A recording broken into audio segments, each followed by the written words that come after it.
The Tigers are decked out in purple. It's Military Appreciation Day at Clemson. Tributes for our veterans and troops coming from the sky and on the ground as the university community honors the military. And as for football, well, Clemson now, winners of 2 straight. Tigers sensing they may have a late season run. And today it's a first ever meeting against the Huskies of Connecticut next.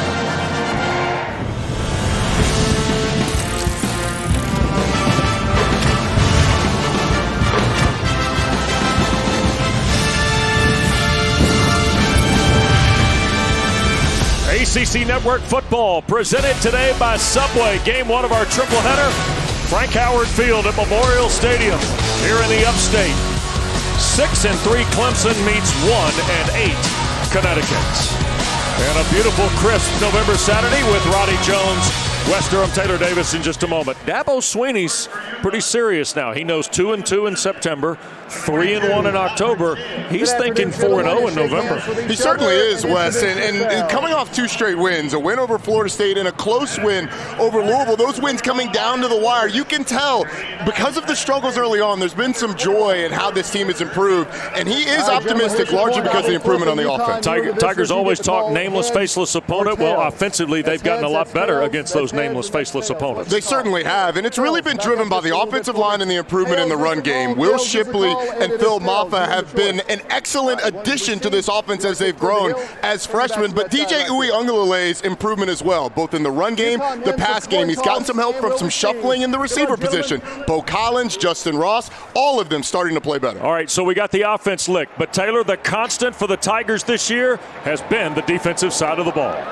You're absolutely right, Wes. The narrative for Clemson this season hasn't necessarily been expected, but for the defense, that intensity continues to show itself. The unit has only allowed 6 touchdowns within the 20-yard line, and you can credit a lot of that to the veteran leaders on this unit, specifically super seniors James Skowski and Nolan Turner. The two are actually roommates and decided to come back for their final year of eligibility simply because of their love for being a part of this program. Nolan told me this season has challenged them in ways they have not been challenged before, but for this season and for their careers, it's all about how you finish. Well, and we're going to get a look at that Tiger defense first because the visiting Huskies from Storrs won the toss and have elected to receive. So Connecticut has Brian Bruton and Robert Burns deep. Burns, by the way, a transfer from Miami. Bruton's averaging 25.4 returns, including, Roddy, a 96-yard touchdown at Army. B.T. Potter will kick it away. Tigers head-to-toe purple with the orange helmets. Connecticut in the white. And we're underway from Frank Howard Field. And this will be Bruton. Fumbled the ball at the 2. Trying to cut here to the near side. Bruton turns the corner. 30, 40, midfield. Bruton trying to pick up a block. May not need it, and he won't. A high five down the sideline for a 99-yard kick return to start the ball game. Number 28, Brian Bruton for the touchdown.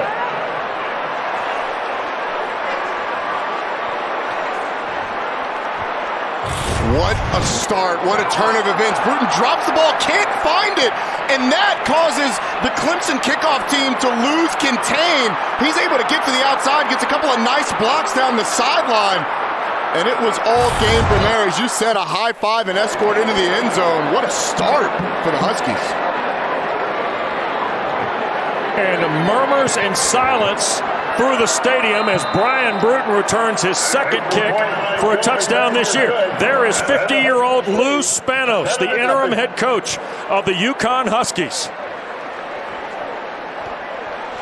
And they just exploded in this facility. Well, it was absolute disaster when Bruton drops the ball and then is looking for it.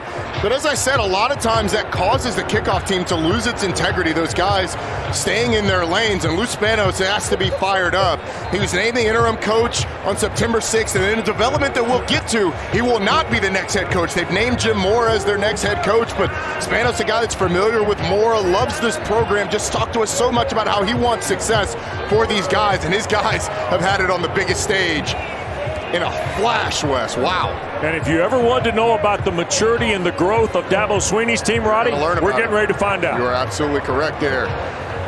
You know, I've been in these games where you're playing an opponent that you feel really good about the fact that you're going to have success against them.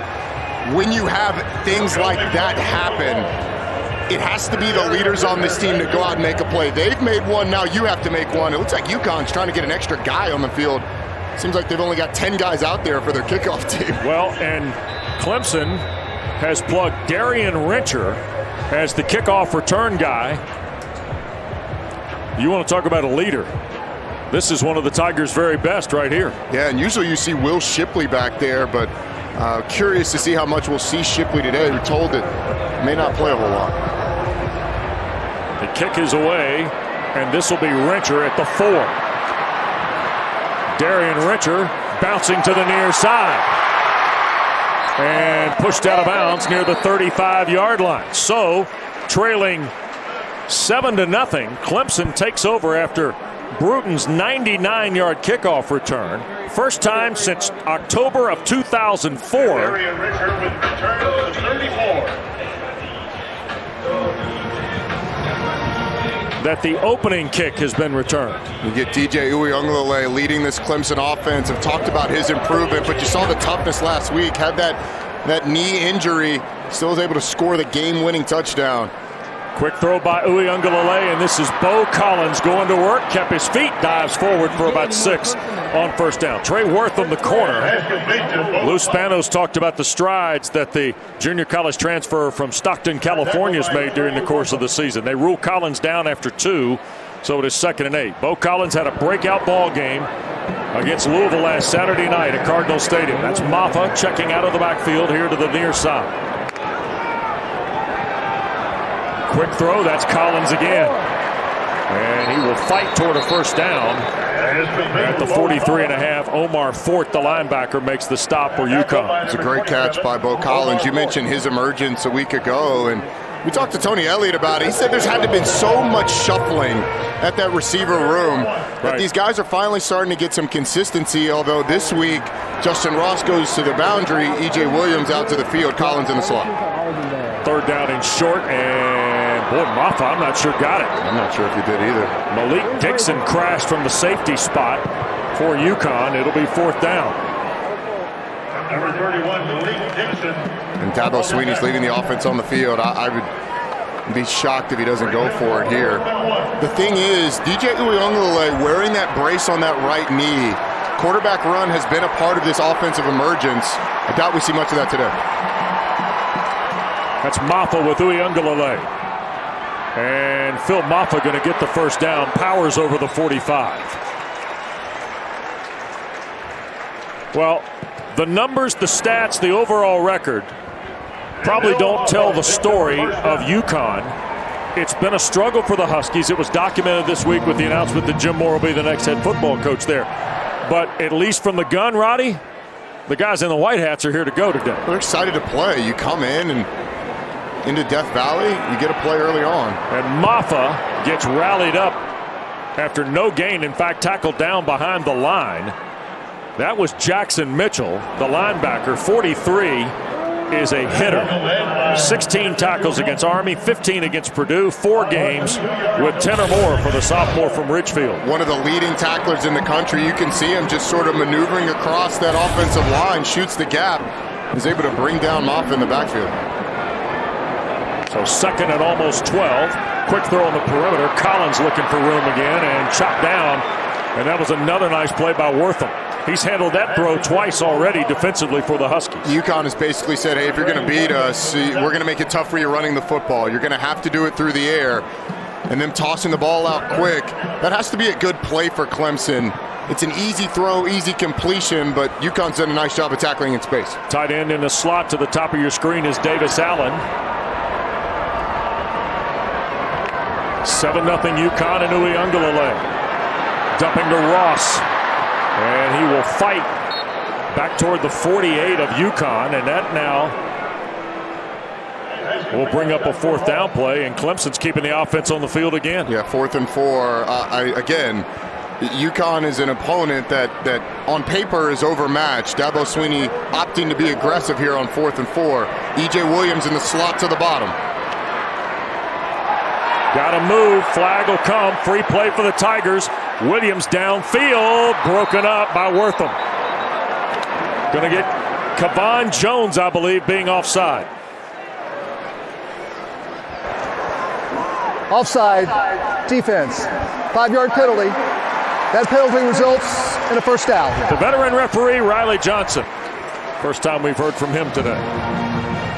Yeah, pretty cut and dry. Clemson going on the hard count. And you could see Kevon Jones holding his hands up like, "Yep, sorry, my bad." Collins in motion, first down on a play fake. Uiagalelei struggling to move, tried to fire to Allen. Roddy, that's the first time we've seen DJ going any kind of move from the pocket, and it was not nearly as crisp as it was prior to the injury last week. Yeah, I would say it was laborious for him getting out there, really struggling on that right knee. We were told it was a PCL sprain. You and I were curious on whether or not he was going to play. It looks like he is, but the movement, I mean, you got to keep him in the pocket after seeing that. That's Maffa trying to counter back to the left side, and maybe a couple. Omar Fort, the tackle for UConn. Fort comes in. This is his 26th start today for the Huskies. Senior from Stamford, Connecticut. Well, Uiagalelei, the freshman, said just kind of had a boo-boo on my knee. That ain't a boo-boo. I wanted to wear a knee brace just for fun. I feel great. Third down. Backing up. Oh, what a catch. Ross in traffic. Had Lucian hanging on him. Uiagalelei backing up and giving ground. It's not quite enough, I don't believe, for the first down. Yeah, Clemson's once again going to have to go for it on 4th down.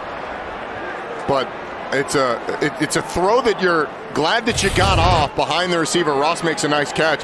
Justin Ross has consistently improved this season, I think. I mean, he's been moved all over the place.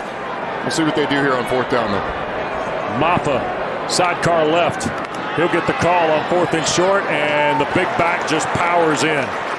Roddy, we had the chance to do Clemson's spring game with our buddy Eric McLean, and Phil Maffa, of all the backs Clemson had, Maffa might have been the most impressive.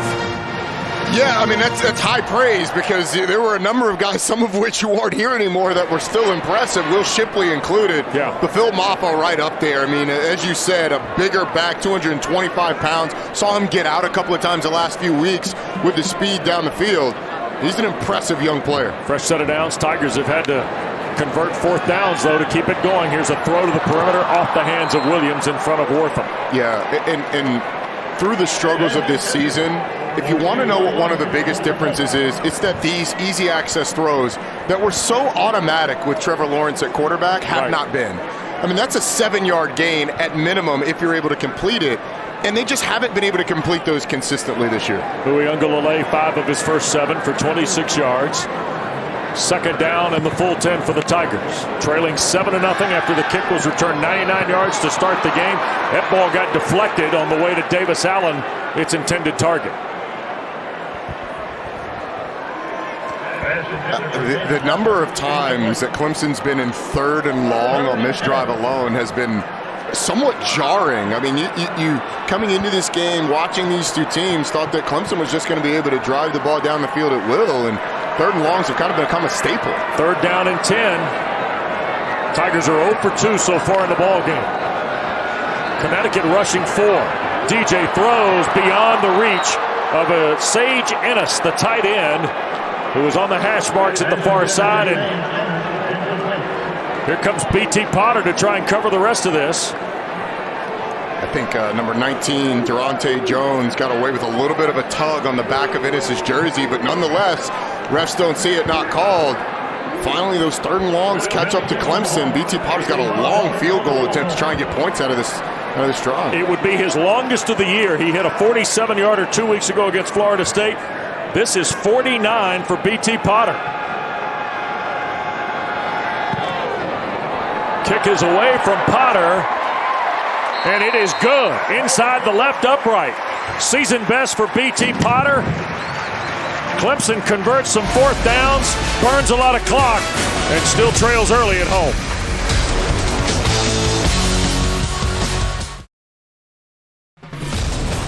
ACC Network College Football is presented by the Eat Fresh Refresh at Subway. Well, on this Military Appreciation Day at Clemson, and it's our pleasure to honor and thank those that are serving or have served in our nation's military. Thank you for protecting our freedom in your service. Absolutely. All of us here at the ESPN family of networks, it's been a pleasure to celebrate and honor those American heroes on this Veterans Day weekend, if you will. And thank you to the families of those people who served as well, because they sacrifice a ton for us as well. Yep. Well, UConn, and we get our first look at Jack Zergiotis, sophomore from Montreal, who makes his 12th start today for the Huskies, and he operates with a lead. His first start since game 2 of the season, and a quick throw, and this is Keelan Marion, number 1, hanging on, and he'll pick up a first down to the 39-yard line. So UConn offensive coordinator Frank Chopre goes to an air on a little slant for 14 and a first. Yeah, just a little route where he comes in, settles kind of over the guard. And Zergiotis is able to get the completion. We were told by Lou Spanos, the head coach, that Zergiotis would get the start and that he earned the starting spot at the beginning of the season. He's really been their best quarterback at times. You see, that's Turner in motion. Here's Zergiotis looking to throw before Skalski got to him and threw it incomplete. Trenton Simpson was in coverage of the tight end, Jay Rose.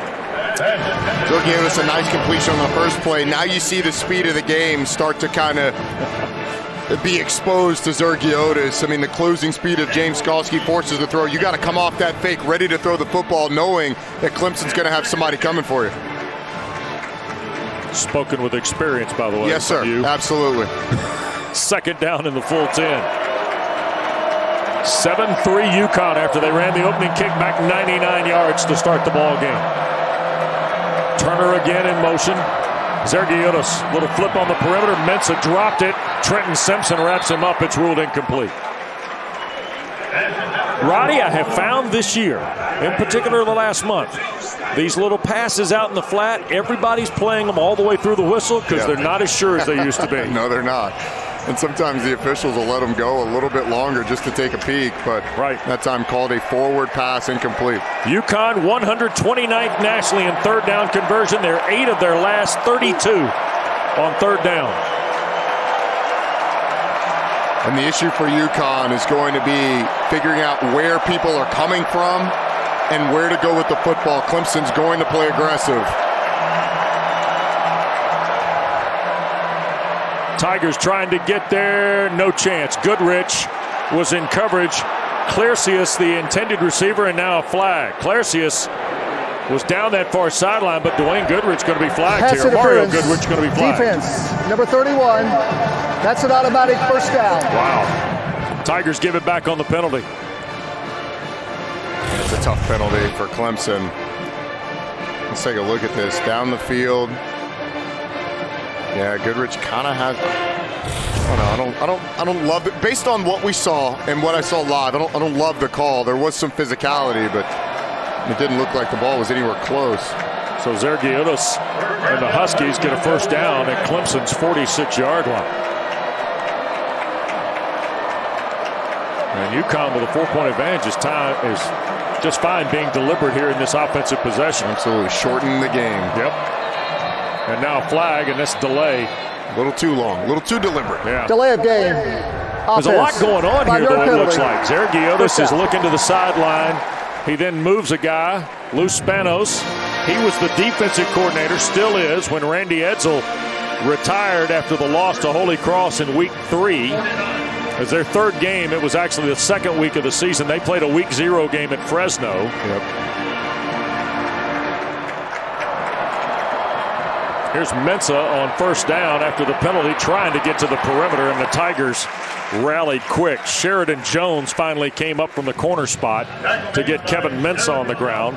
He's their second leading ball carrier behind Nathan Carter, a true freshman from Rochester, New York, that they're excited about. And look, this UConn team has some talent. We've already seen Marion get involved, a good young player, a freshman who I think's got some talent. The two backs have some talent. Now where they're going to be deficient is up front against this Clemson front. Zergiotis going to quickly throw to the perimeter. That's Aaron Turner, the wide receiver. And he will get back toward the original line near the 46. As complete to Aaron Turner. Well, the Huskies are here after a double bye. The rare double bye. Yeah, but when you're a football independent, smoke them if you got them, so to speak. And they last played October 22nd and lost by 31 to Middle Tennessee State. I did not have smoke them if you got them on my bingo card for today. That's what happens when you're an independent, though, man. You may get that double bye if you're not careful. Remember, we talked about that. Offense, number 64. 5-yard penalty, third down. And that's one of the things, Roddy, about this program and its struggles that was analyzed a little bit this week is their declaration of independence in football, where they're Big East basketball. They play hockey, I think, in Hockey East, that kind of thing. They've got full schedules out to about 25, but you kind of take them when you can get them. Yeah, and as conference expansion happens, you just hope that they don't start to get squeezed out because of the expansion of conference schedules. There's a quick throw, Zergiotis offline. Hard to tell if it was Marion, the intended receiver. Yeah, I believe it was, and here comes McFadden to punt for the first time today. Looked like Zergiotis thought Marion was going to break out. Marion sits it down, in my opinion, correctly because he has a defender on that outside shoulder. To miscommunication for UConn, and it stops a drive that was starting to get a budding drive, if you will. I don't know if it was dangerous yet, but we'll go with budding. 7-3 UConn. Joe McFadden to punt for the first time today. Handles all of the kicking, both punting and place kicking. And that will be fair caught by the Tigers' Will Brown. Timeout on the field, 7-3 UConn. First quarter continues in a moment.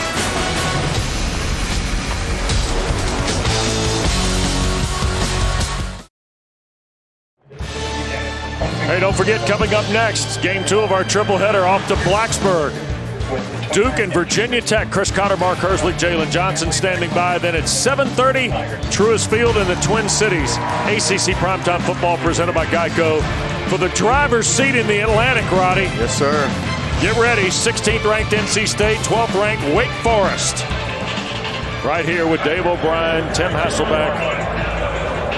It's going to be Kelsey Riggs, who's been as busy as anybody we've got on the payroll. Well, OB too, yeah. I saw Kelsey this morning in opening segment of the huddle, for heaven's sakes. There you go. Yeah, OB's not doing that. 22-yard line. Rencher's come in as the running back. Uiagalelei. Tigers trailing 4, and here is Darian Rencher from TL Hanna over in Anderson. For 3 on first down before he got pushed back by Travis Jones, the first of the Huskies to arrive.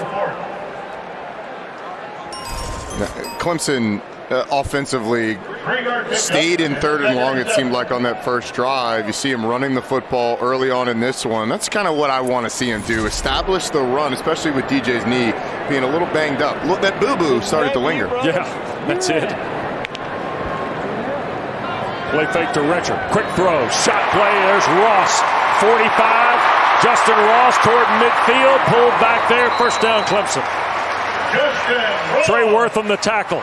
And Ross comes hobbling off. That's not what Clemson fans want to see. You've already got a number of players out. Ladson and Ngata out. But Justin Ross, he's starting to look like Justin Ross of old. It's easy to say, hey, he should have been ready to go from the very beginning. This is a guy that had surgery on his neck, needed some time to get back into the flow of things, and he's starting to look like the guy that we know earlier in his career. DJ looking to throw and will bail out to the Clemson bench over Williams, the intended receiver. Roddy, we're not doctors. We don't play them on television.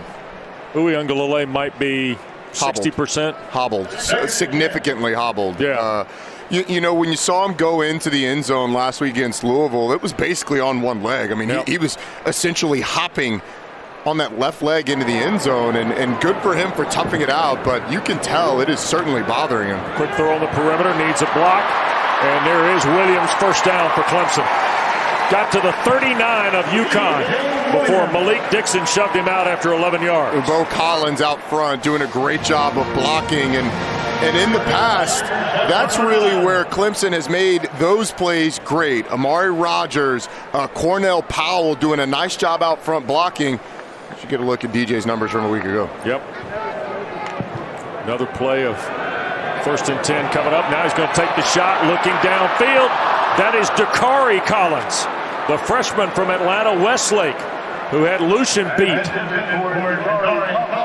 2nd and 10 will be the next snap. Yeah. It's an interesting dynamic when you get into the depth at wide receiver. Ross, we talk about being hobbled. Latson and Ngata out today. So's Will Taylor. He's on the shelf for the year. Joe's a possibility. Bo Collins a possibility. Davis Allen discussed. Here's E.J. Williams coming on the field. There's a late push on this 2nd in the full 10. And then you saw Ross kind of hobble off.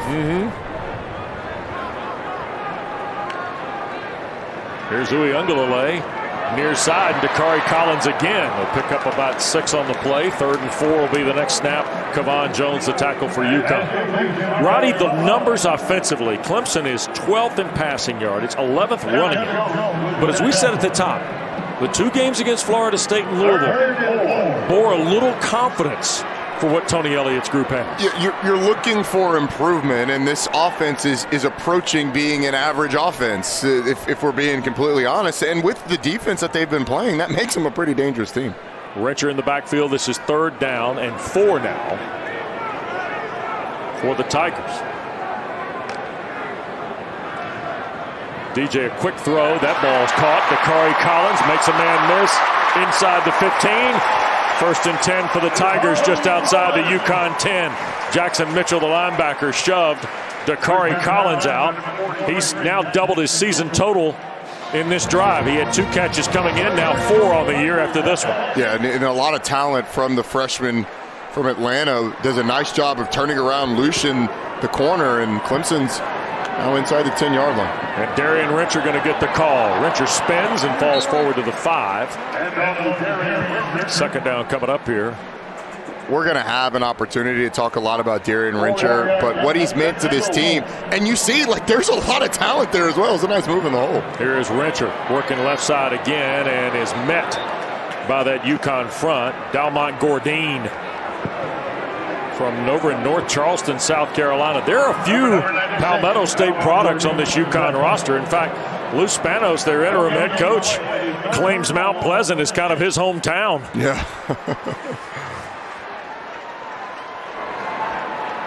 3rd down now in the red zone. You got one-on-one to the top.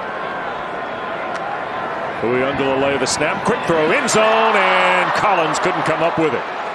Kind of got squeezed, it looked like, by Lucian, and then the safety, Durante Jones, Roddy.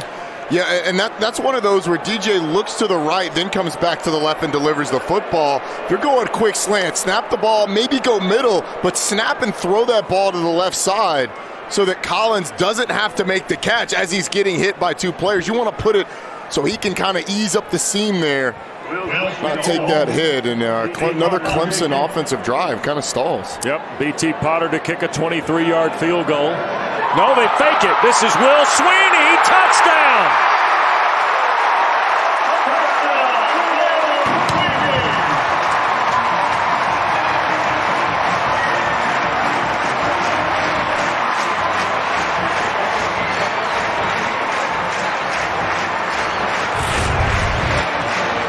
Watch the left side, the blocking. You get a couple of blocks. Davis Allen comes around. You got Justin Maskell out front as well.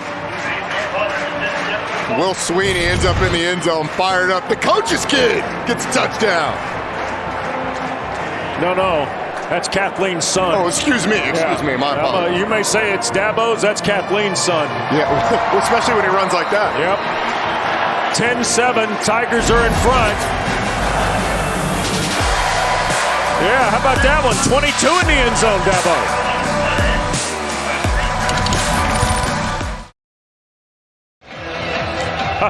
So, Will, tell me, how did that exactly break open for us? Right. Drew's sitting there like, hey, man, I told you it was going to be open. Just hit it up in there. Yeah. I'll coach you up. Drew, the junior, Will, the grad student. Dabo, the coach, Kathleen, the proud mom. And there'll be no return for Bruton, who went 99 to start the game. Roddy, break this down here. So I mean, it's really comes down to being a simple fake. The left side, you got man blocking over there, kick out on the outside man, and Dabo Swinney fired up. At worst, it was going to be 1st and goal. Absolutely. But it was a touchdown instead. Well, the thing is, if you're UConn, you almost have to play every field goal as if it's safe. Let Clemson kick field goals. I mean, just don't give that up. Right. Zergiotis, after the Huskies had a lead momentarily, throw on 1st down, and Sheridan Jones makes the play on Clarcius, Kevins Clarcius, the 6'3" wide receiver, redshirt freshman, also from Montreal, Quebec, who came into the ball game 16 catches and 2 scores. 2nd down, and that is the carry of Kevin Mensah for a couple of yards. Let's visit with Taylor. Well, guys, as we see quarterback Jack Zerdiotis back here on the field, I asked one of his targets, Aaron Tucker, this week, what makes him special. He said he can be explosive in the pass game. He gets the ball out of his hands very quickly. Down here on the sideline, coach is encouraging just that. They said, set your eyes, see what they're giving you, and go fast, especially against this Clemson defensive front. Yep. That kick got run back, and all of a sudden, everybody here got interested. Yeah, exactly. Zergiotis, 3rd and 5, sacked. Woo! The house collapsed under the rush of Tyler Davis. Tyler Davis, one of the best defensive tackles in the country, but Clemson turns a guy loose down the field. If Zergiotis had time, you're going to get a receiver right here on the left side of your screen. He's wide open down the field. Unfortunately for UConn, Tyler Davis is able to bring him down before it happens. Joe McFadden to punt it. 41-yard average. Will Brown fair catching and doing so right around the 35-yard line. So a 10-7 game here in the final 90 seconds or so of this opening period of play. Well, this ball game started with a bang when Brian Bruton went 99 yards for the touchdown, Roddy, to start it. And then Clemson was able to scramble, convert a couple of 4th downs, kick a field goal, and a moment ago faked a field goal to take the lead. A little bit of everything on special teams. Yep. I think if you're Dabo Swinney, though, offensively, you'd like to see a drive that gets in the end zone. Moffa, the running back, he'll get the call 1st down and a 2-yard play maybe. 2nd down and 8. Coming up after Ian Swenson made the tackle for UConn. There's a look at Phil Moffa from Grayson. Last 2 ball games, 16 carries, 90 yards. He had 69 yards on 9 carries against Florida State.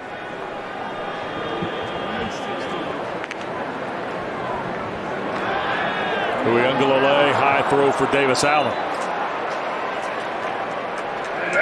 I used the confidence analogy yesterday with Tony Elliott in our visit, Roddy, the offensive coordinator of Clemson, about does DJ just need to see the short stuff, build the confidence early with the throws. And in some ways, he's 7 of 17 here for 90 yards. Clemson 1 for 6 on 3rd down. And another 3rd and long. Looks like you're getting man-to-man coverage, though. Yep. DJ going to cut it loose. And whoa, what a catch! Incomplete, a flag down. I thought E.J. Williams had corralled it one-armed against the pass defensive Stan Cross. Pass interference. Defense, number 17. 15-yard penalty. Automatic 1st down. Well, this came within a whisker of wide receiver U. Yeah, it did. The athleticism that this takes just to flip your hips and be able to get to this ball when someone's grabbing it. You see the length. Look, there's a reason why prototypical receivers are long, lean, twitchy. That's all the reasons. Tyson Pumachan has come in at quarterback, and he's going to run with it here on 1st down and pick up 4 to the 45. Omar Fort comes out. So Tyson Pumachan from Bridgeport, Connecticut, went to Avon Old Farms. A 4-month recovery from a torn Achilles. Incredible. And his 13th career appearance here this afternoon. And he's had a role in this offense since that Pittsburgh game when Dabo Swinney sat DJ down. And Tyson gave him a little spark. And here's Pumachan keeping first down and more. Down toward the Husky 36. Roddy, is this a question of mobility with Uiagalelei, or is this just, you think, a pattern Clemson's going to have for the rest of the year? UConn's played heavy boxes. They're saying, hey, look, if you're going to beat us, it's going to be dishing the ball. So how do you even up the numbers in the box? You go quarterback run. DJ certainly can't do it because of that mobility that you just mentioned. Tyson Pumachan gives you that. Quarter one is in the books at Frank Howard Field. Clemson's got the lead, and Pumachan has them in plus territory. Game one of our ACC Network triple header continues. Presented by Subway after this.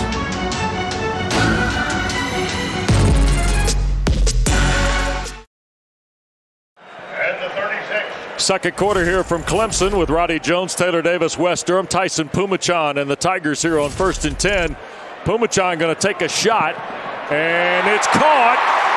And breaking free inside the 5, Dakari Collins finally shoved out of bounds.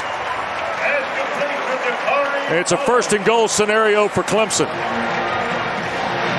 It's a nice play down the field for Dakari Collins. 1st and goal, Tigers. Tyson Pumachan once again giving him a spark. Yep. And here is Pumachan for the touchdown.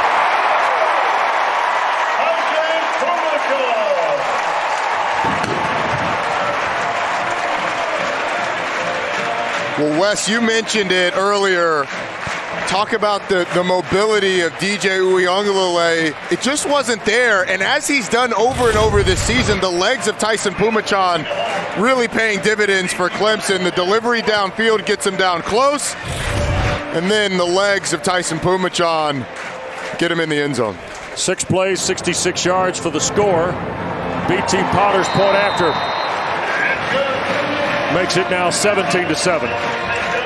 Well, while we got an exchange here on the possessions, in about a 72-hour span, Jim Mora became the head coach of the University of Connecticut Huskies, a name familiar to our ESPN family of networks, former head coach at UCLA, of the Seattle Seahawks and the Atlanta Falcons, and now all of a sudden, you're headed to Stores. Yeah, well, how about this? You bring me in after you have a Clemson touchdown, Wes. Well, we've known each other a few years, so I figured you could take it. Yeah. No, I'll tell you what, I'm so excited to be here, and what a great opportunity for me, and can't wait to get back at the Stores tonight and get to work. Actually, I've been on the phone with a lot of high school coaches today and starting the recruiting process, but I'm really excited to be back in college football as a coach. Well, and you know, it's been well documented. This is a challenge, and you like things like this. Everyone you've ever taken's been like this. Yeah, you know, we first met each other in 2004 in Atlanta, and I love a challenge, and I love the fact that we've got a little bit of a rebuild, and it's going to be exciting, and it's going to challenge me, and I love that. So, Coach, I mean, you were fantastic on this side of things with the headset on the broadcasting. I'm sure you've had opportunities elsewhere.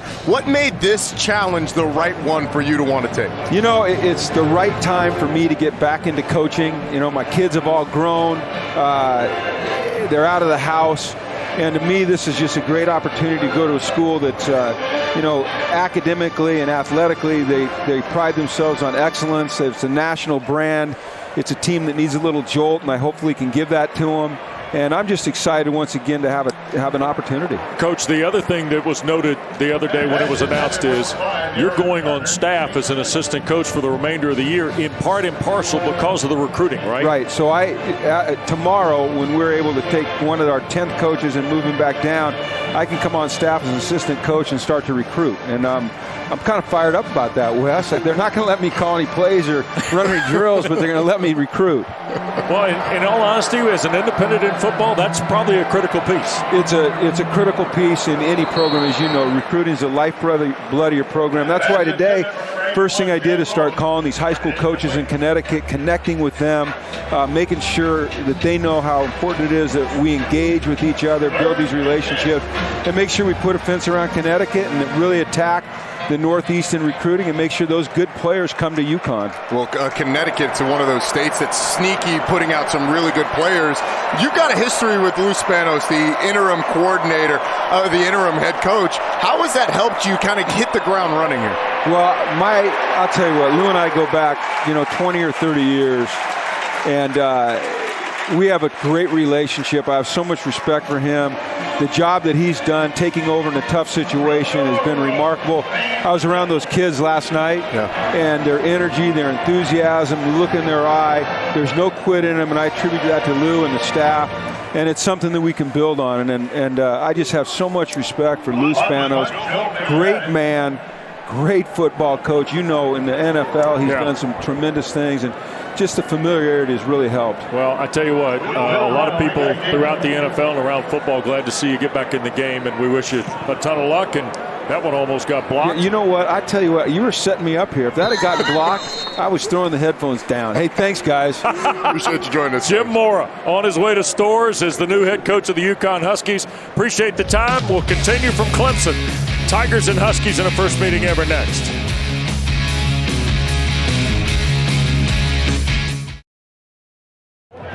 Welcome back to Clemson, everybody, and Military Appreciation Day, which has hit close to home for Clemson linebacker Trenton Simpson. His father, Command Sergeant Major Timothy D. Simpson, was just honored on the field during the break. He has served 17 overseas tours and was inducted into the Ranger Hall of Fame in Fort Benning, Georgia, after his retirement this past summer. Trenton says Clemson was his dad's dream college and something they now live out together. Incredibly special to see a family tie here today, guys. Thank you to Mr. Simpson and all of our servicemen and women, like you both said earlier. Oh, Taylor, and thank you for telling the story of Charlotte's Trenton Simpson, who is a name you probably need to have written down. Yeah, he's a heck of a player. I do have a real question. What type of interception? Wow. UConn comes up with the pick, and it's the corner Stan Cross that intercepts DJ Uiagalelei. Interception, first down, UConn.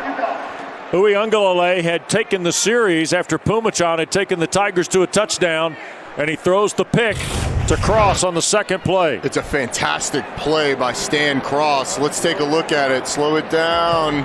Yeah, I don't think that ever, there's no question, it doesn't ever hit the ground. Right. That's an interception. What a play by Cross. Here I am trying to ask, what do you have to do to get in the Army Ranger Hall of Fame? And Stan Cross is like, stop telling your story. We're picking the ball off. Yep, so the pick now and the turnover, and down 10, since they ran the opening kickback, Connecticut, quite frankly, has had a hard time building any kind of momentum here, Roddy. If I'm UConn, if you get the right look, take a shot down the field. This is 4-down territory for you. You're in Death Valley. Try and get some of that momentum back. Yep. We'll see what happens. Zergiotis, the quarterback, after the pick. Tigers flush him out, and they'll sack him back behind the midfield line. First guy there was Miles Murphy. Very easy to sit up here in the booth and say, take a shot. It's very difficult to block Miles Murphy in this Clemson defensive line. See Murphy coming through. Trey Williams as well getting there in the backfield. Just a little twist gets Murphy on a guard. Williams out there defeating his block as well.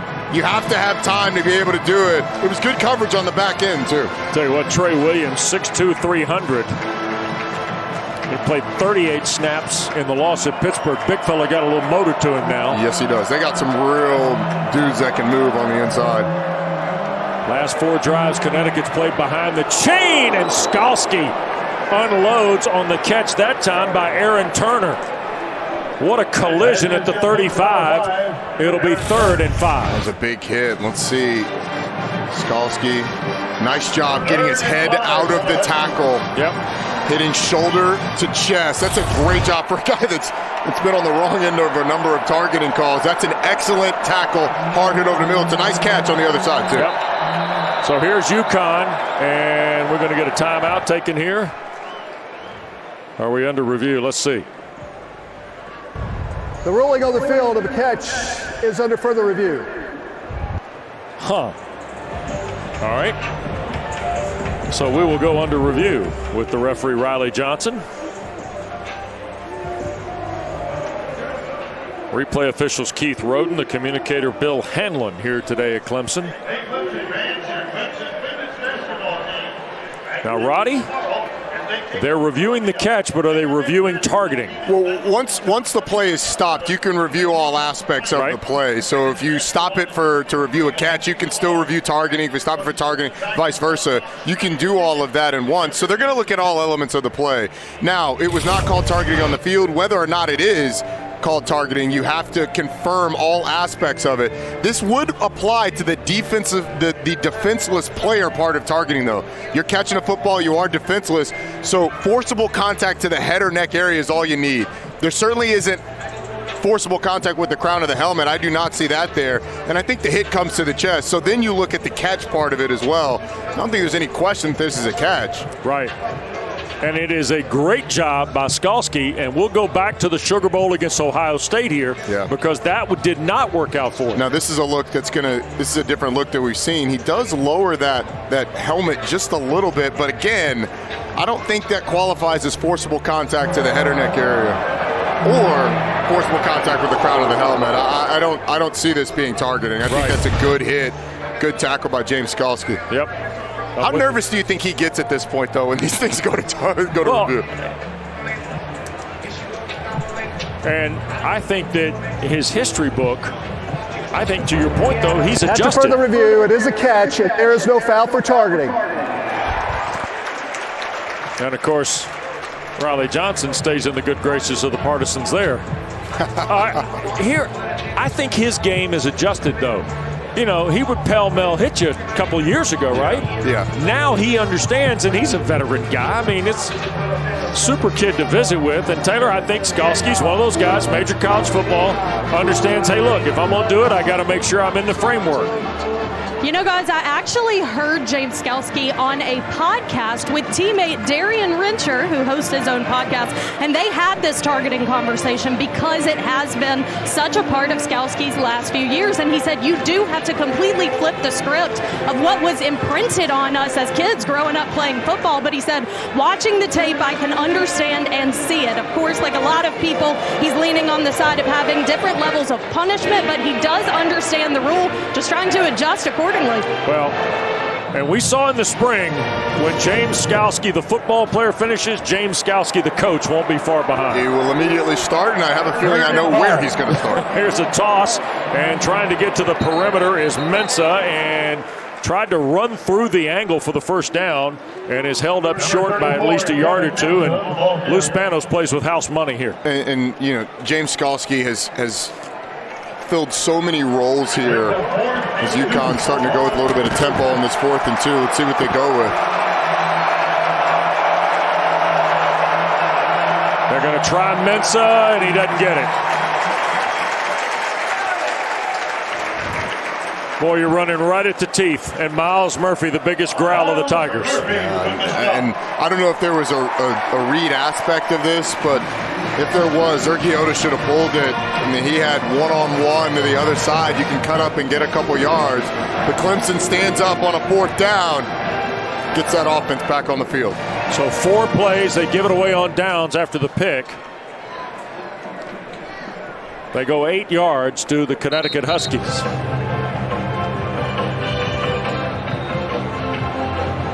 And here comes DJU back on the field for Dabo Swinney's team. First down, Tigers off the 32. 10-point game here in this first half. And Rencher, who we spoke of a moment ago, a yard or so straight up the middle. You know, if you're UConn, they've kind of got a player that's playing the quarterback on that read stuff. With Uiagalelei in the game, if I'm the defensive coach for UConn, you don't even worry about it. Right. I mean, I doubt Clemson, I heavily doubt Clemson is telling Uiagalelei to pull it, and they won't. Now, when Pumachan comes back in, you go back to playing the quarterback part of that zone read. Quick throw, and boy, trying to get Dakari Collins out in space, and they can't. Ian Swinson, the linebacker, junior from Willamette, Illinois, made the stop. The closing speed of Swinson there was impressive. I mean, he got there in a heartbeat. We have not seen Justin Ross come back in the game since he limped off, so he's not on the field. Roddy, he went to the locker room, and I don't know that we've seen him back on the bench. Yeah. Rencher stays in the game. It's 3rd and long with Uiagalelei in the gun. 2-by-2 look for the Tigers. DJ wide open. Brenningstool. Jake Brenningstool from Brentwood, Tennessee, in a big play into plus territory on a 32-yard throw. How fired up are they about this tight end? 6'6", a little slight for a tight end at 235, but an excellent receiving threat. UConn drops 8. DJ Uiagalelei has plenty of time, and Brenningstool finds a soft spot in the middle of that zone. That shows you that when DJ has time, they've got some talent out there at receiver and at tight end to get him the football. Tell you what, Tony Elliott's the offensive coordinator, but his tight end room is a showcase. Yeah, it is. Oh, and they need to get him more involved, to be honest with you. Uiagalelei, quick throw and drop to Dakari Collins, who had Wortham closing. Again, and this one wasn't on DJ, but again, these easy access throws to the boundary or to the field, just the little outs. I mean, those were the things that really allowed Clemson offenses in the past to get rolling. You complete one of those on first down, get you 6-7 yards. Now you're into your offense. You're into your tempo. You're in a second and medium, and you're on schedule.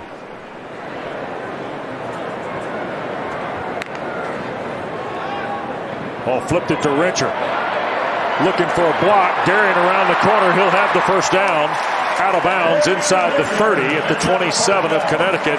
Shoved out by Dixon, the safety. You got the big fella, Mitchell Mays, out front blocking.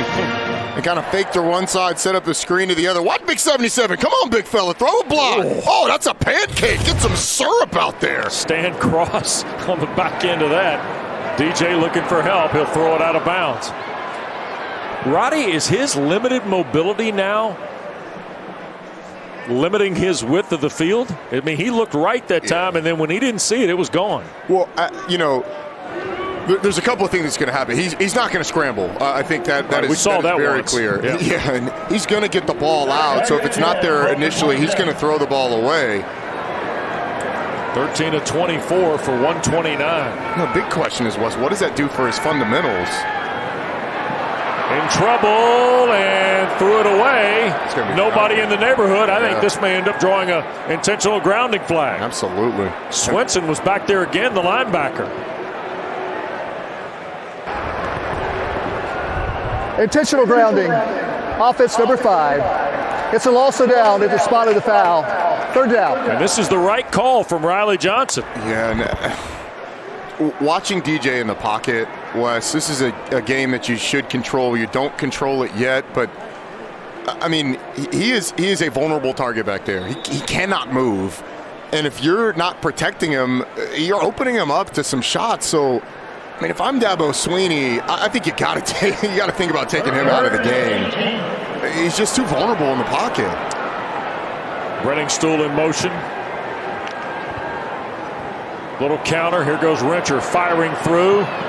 And he will drive back toward the 32. Travis Jones the tackle. And B.T. Potter going to come out and try what would be another long field goal. Hit earlier in the ball game from 49. It's a season best for Potter. And this will be right inside 50 again.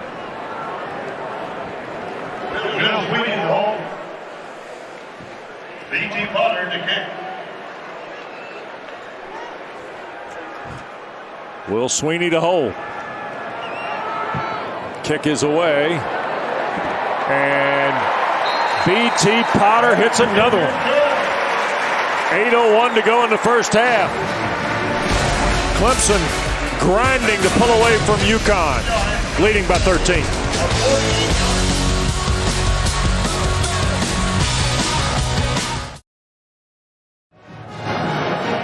8 minutes to go in this first half with Roddy Jones, Taylor Davis. Mike Moore is our producer. Nick Young, our director. Welcome back to our ACC Network coverage of ACC football. Game 1 of 3 today. We'll send you to Blacksburg, Cotter and Herzlich, Jalen Johnson all standing by. Then in prime time, presented by Geico, the Deeks in the pack for controlling the Atlantic. Here's Bruton now. Going to field it on the hop inside the 10 at the 7. Ran the opening kick back 99 yards, and this one to the 21. Well, don't forget, tomorrow we got a doubleheader of women's college basketball for you here on ACC Network. We'll start at the Dome. Vaughn Reed and Niele Ivey match wits. It's the first conference game of the year on the ladies' side, Roddy. All right. With Notre Dame and Syracuse, and then that'll be followed. We'll take you to Raleigh, where number 5 NC State lost their opener to South Carolina the other night. They'll meet the Florida Gators 2 o'clock Eastern on ACC Network and streaming live on the ESPN app. We got a Tiger injured on the play on the kick return. We'll step aside from Frank Howard Field. Continue with more. Clemson by 13. UConn's ball when we come back.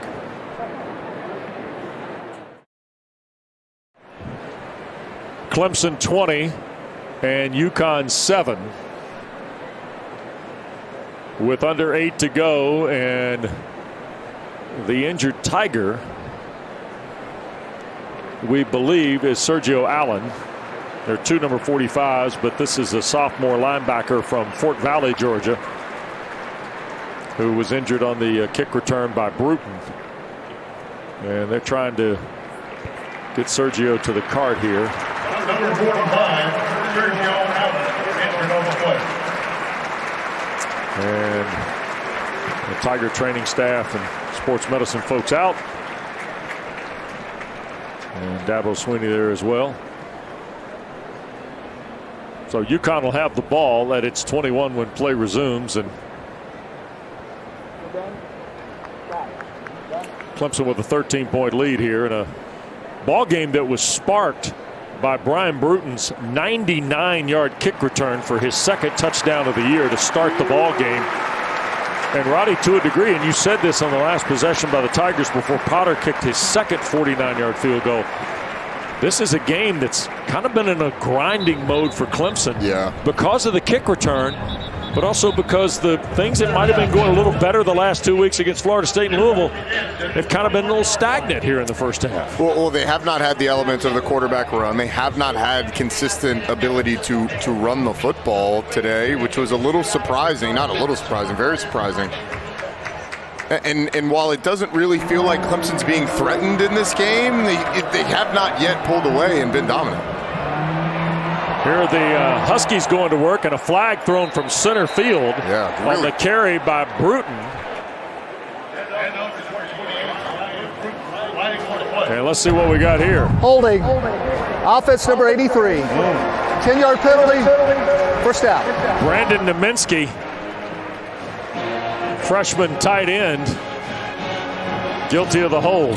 It's a good call, but watch the toss of the flag. 83 is on the left side of your screen. He's just going to grab Balin Spector, get him on the ground. It's an All-America flag throw. It's fantastic. I mean, it needs to go on the teach tape, to be honest with you. He throws it from the logo in the middle of the field, from the ball, and hits the ACC logo. Here's another Ball flag. start. Offense number 63. 5-yard penalty. First out.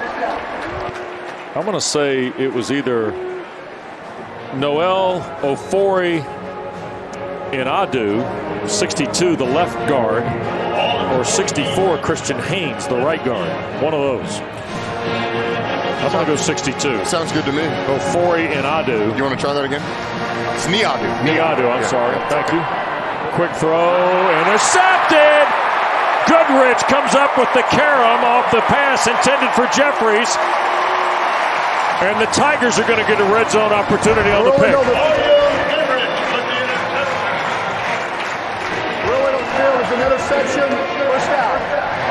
First interception of the year from Mario Goodrich, Roddy. UConn had a nice play that gets pushed back, and then you just don't catch the football. I mean, it's basically handing it to Mario Goodrich for an interception. Types of mistakes you absolutely can't make on the road in Death Valley, hostile environment against a really good football team. Ball at the 17 of the Huskies. Uyunglele's come back in with Moffitt, the running back spot.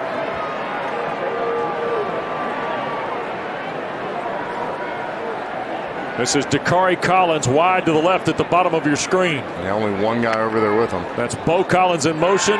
Uyunglele, the slant, overthrows Dakari Collins, incomplete. And that's where the immobility of that knee may come in. He's not quite able to set his feet. I mean, that ball looked like it got tipped. It just came out of his hand wrong, but he comes off that fake. You're not able to flip your hips, plant that back leg, that right leg, and drive that football on that bang eight, that skinny post. Here's a quick toss. Maffa trying to get to the edge.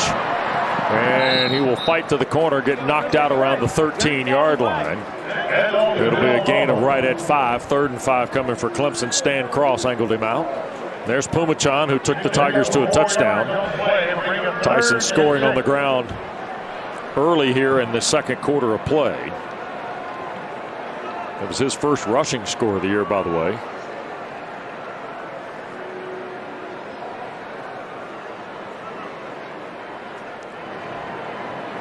Collins and Brown to the right. That's Allen, the tight end, in motion.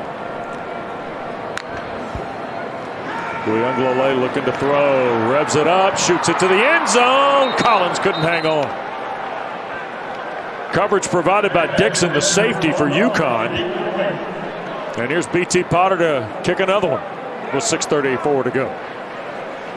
It's another one where the ball just comes out weird. It's fluttering, it's low and behind, or excuse me, low and way out in front. Almost looks like it got tipped. Maybe that one did. Roddy Clemson is 2 for 9 in the first half on 3rd down. Yeah. And that makes them 11 of 37 in the last 2.5 games. The best they've looked is with Tyson Pumachan at quarterback. 30-yard field goal by Potter. Good. So B.T. Potter kicks it higher than the uprights. Tigers move it to a 16-point advantage. The kick through the end zone from Potter. So Connecticut's 6th possession of this first half will start from its 25. And the Huskies, who have struggled mightily against this Tiger defense in their last 5 possessions, Roddy, with 6.5 to go, got to get Jack Zeragiotis. Yeah, you need something to go right for you. You're going to need maybe not a chunk play, but certainly a gain like they had on the first play before the penalty, like a 10-yard gain to get you going. Only 22 yards in the last 19 plays, and a rolling catch of the football there by Turner. Aaron Turner from Ellicott City, Maryland. Had 3 catches 2 weeks ago at Middle Tennessee State. I should say 3 weeks ago at Middle Tennessee State. They played on the 22nd of October. Look, that throw, that delivery told me a lot about Jack Zeragiotis. His ability, he's been harassed in the pocket, but he moves up and delivers a football, keeps his eyes downfield. It's a really nice play by a young quarterback. Nathan Carter's coming to the ball game. He's their leading rusher coming into the day at almost 500 yards on the season. He airmails that one over the top of Marion's head. Balin Spector was out there for the Tigers in the throwing lane. Well, this UConn program that became an independent a handful of years ago, Randy Edsall announced his retirement at the end of the season on a Sunday, and the next day it became effective immediately. That was after a loss to Fresno State on August 28th in a Week 0 game and a September 4th loss to Holy Cross at home in East Hartford at Rensselaer Field. Here's a 2nd down throw. And batted in the air. Caught off the carom by Turner. Over the 50 to the 48 of Clemson. Intended for Clarcius. Tigers got a hand in the throw lane, and then Turner keeps up the carom for a gain of 15. The ability to get there by Nate Wiggins is absolutely elite. Now, he's unfortunate that it ends up in the arms of a UConn receiver, but Nate Wiggins, the closing speed, the quickness, and then the length. I mean, that's a dude that's all of 6'2", being able to get his hands in there. Luckily for UConn, they ended up getting a good play out of it. And the Huskies now get maybe a yard on 1st down, so they're in Tiger territory at the 47. Roddy, to finish the thought on UConn, then it comes down to what, Friday, Thursday? Jim Moore is named the new head coach. Yeah. And all of a sudden, Connecticut will restart again in a program that has 31 wins since 2011. And we sort of talked about it with Coach Moore. They're doing it the hard way as an independent in an age where There's you've no got foul. so much. Timeout. UConn. You've got so much First of the half. conference realignment and restructuring. You've got conferences growing in number. Right. I mean, just look at what some of these conferences have done. Obviously, This the will be SEC a going to 16 30-second teams, but Conference USA doing what they did. The American adding more teams, losing 3, adding more. You got the MAC expanding. The MAC potentially expanding. expanding. So the question is, what happens to the landscape of college football for an independent? If you start playing 9 conference games in most of these conferences, where does UConn find its games? And it is. I mean, you saw the graphic. We don't need to go through it, but it is a program that struggled in the last decade. Yep. And Lou Spanos, at 50 years of age, elevated to interim head coach on the 6th of September. Had been the defensive coordinator there with Randy Edsall since 2019. This is a full football life for Coach Spanos. And he is a guy who spent time at Alabama as an analyst. NFL ties, as Jim Mora talked about with us in his visit. Here's a little throwback, and it's a loose ball, and Clemson hustled for it. Did they recover it? No. It looked like the Tigers, Sheridan Jones, almost came up with the goods on the backwards lateral. Obviously, this is going to be reviewed, but if Sheridan Jones is able to recover it inbound, Oh, he had it, and I Ronnie. think he did have control of it inbound. Yep. This is going to be reviewed. If any part of Sheridan Jones is touching the in line, touching the out of bounds line, actually, I don't know if he had control. I think it came out. But Dabo Sweeney's already taken the timeout because this one might be worth the wait. I don't know if that was just the shadows that I saw with the ball kind of getting away from him. The ruling on the field of the fumble is under further review. But if you have control of it inbounds, like, that's a recovery. He covers the ball, slides out of bounds, and we're definitely going under review here.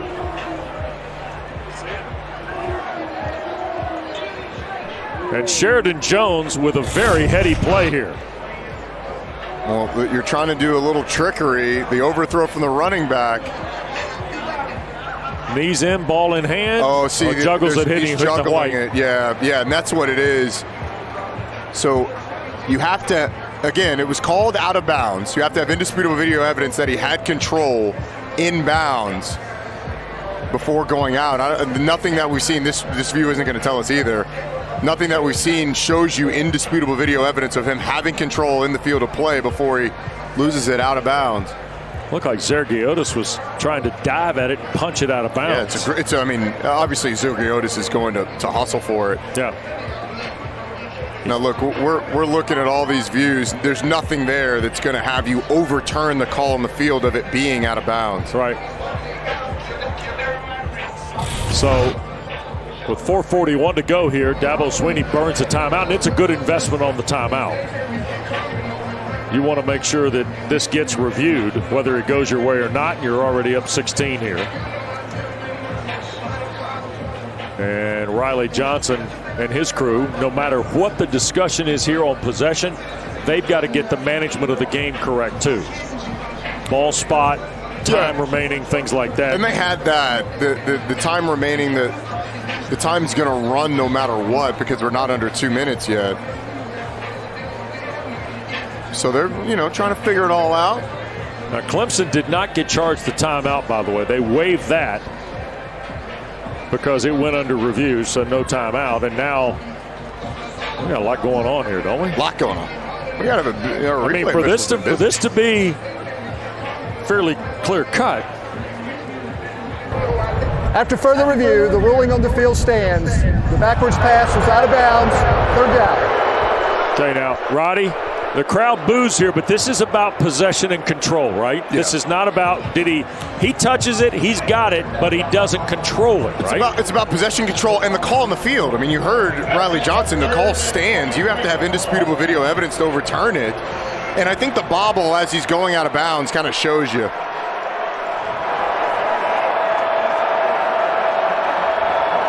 Shouldn't it be backed up to it was scrimmage from the 39. The play went out of bounds, though, some 10 yards behind that, didn't it? I think it was the right spot because they originally spotted the football. They called it out of bounds. They spotted the football originally, so I don't think they needed to move it at all. Clemson's able to get off the field, as you would expect, on the third, and that's a short walk, a stroll in the park. Slowly becoming a zip code. Now it's a bus ride. Yeah, now we're bus riding. Right. Will Sweeney also back in.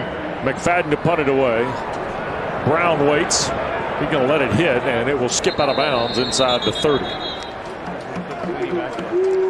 Don't forget ACC Network is your home of basketball. We got a college basketball quadruple header next Friday. We got women's games at 2 and 4 in the afternoon. Then Towson and Pittsburgh at 6. And the finale, Mike Krzyzewski in his final ride with the Duke Blue Devils. They welcome Lafayette to Cameron Indoor Stadium, 8 o'clock Eastern. Paulo Banchero.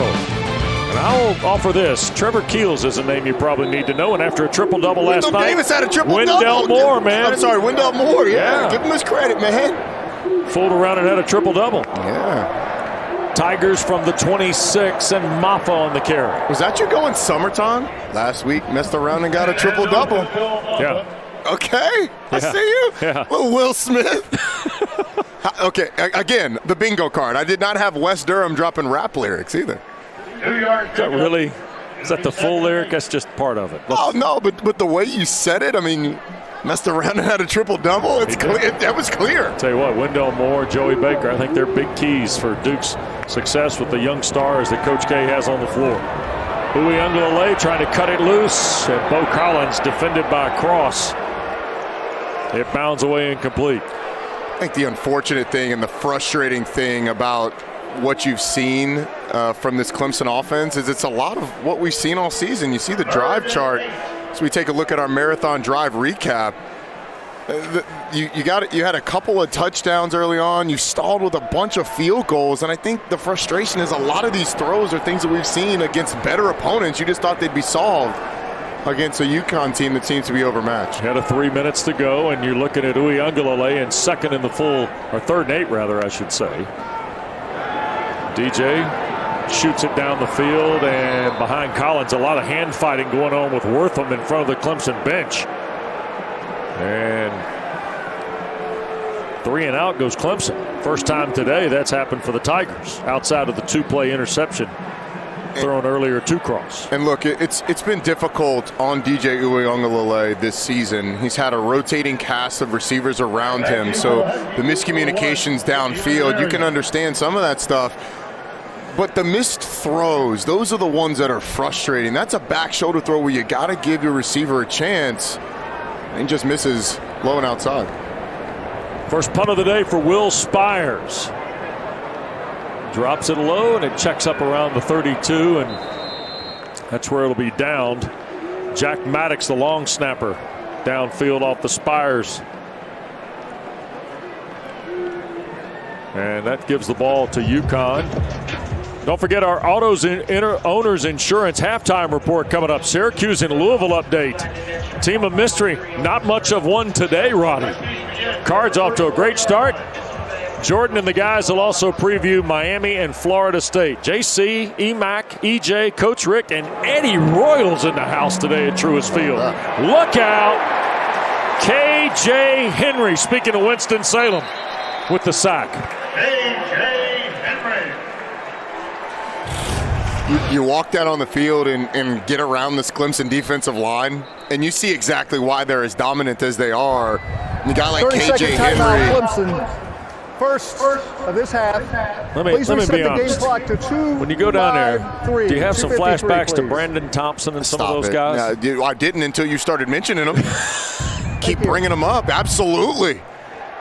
Some of the greats of Clemson past. Yeah, look, I took those hits. Did you and C.J. Spiller exchange pleasantries? I did not. No, I was gonna tackle him again. But yeah. It had been your only tackle. Yeah. All right, quick check of the day in the ACC. It started on Thursday night with Pittsburgh beating Carolina in overtime.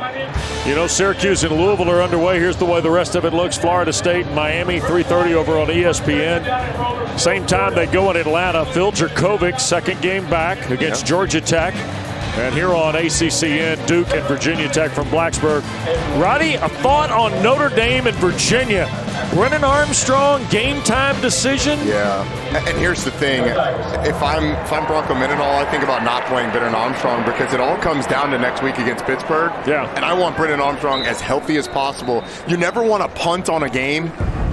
30-second timeout. But the goal is winning Clemson. an ACC championship Second this of the season. half. And the best way to do that if you're Virginia is to get Brennan Armstrong healthy for next week. Well, the game tonight in Winston-Salem is the driver's seat game in the Atlantic. And our friends at Football Power Index, Roddy, have already projected. You're just doing this to mess with Packer, aren't you? Well, and I know you're a big fan, too. Well, So stay with the win goes to 89%. Wake, 74%. Look, here's the thing. If they win, they're in a good spot. If they lose, they're not. It's as simple as that, Wes. And the reason Wake is lower right here at 74% is because they play Clemson next week. Look, we don't need FBI to tell us this. You win and you're in the driver's seat. Wake, win out and you're in there. NC State, win out and you're in there. That's it. Hey, but the guys in purple may have a say-so. They just need some help, believe it or not. NC State loses 2 out of the last 3. Wake loses 2 out of the last 3. Clemson's in the ACC championship game. There's a ball loose, knocked away, incomplete. And the Tigers are going to get UConn to punt the ball. 4th down and about a dozen. Jack Zaragiotis, you see 7 of 15 for 71 yards here in this first half.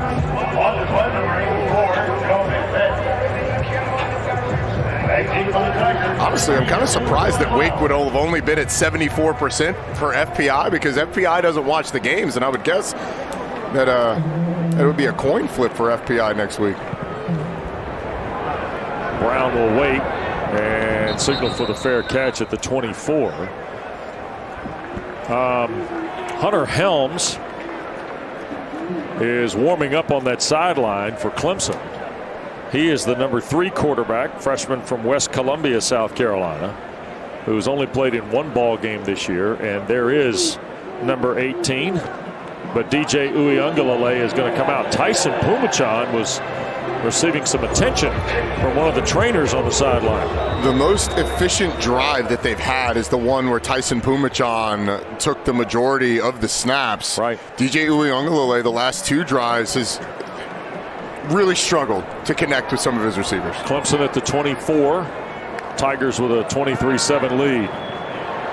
DJ going to cut it loose and off the fingertips of Bo Collins, who tried to make a leaping grab of it against Malik Dixon. And look, here's the thing at playing the quarterback position. That's a throw that gets out to the receiver, but it's a throw that's, number 1, late, and number 2, inside.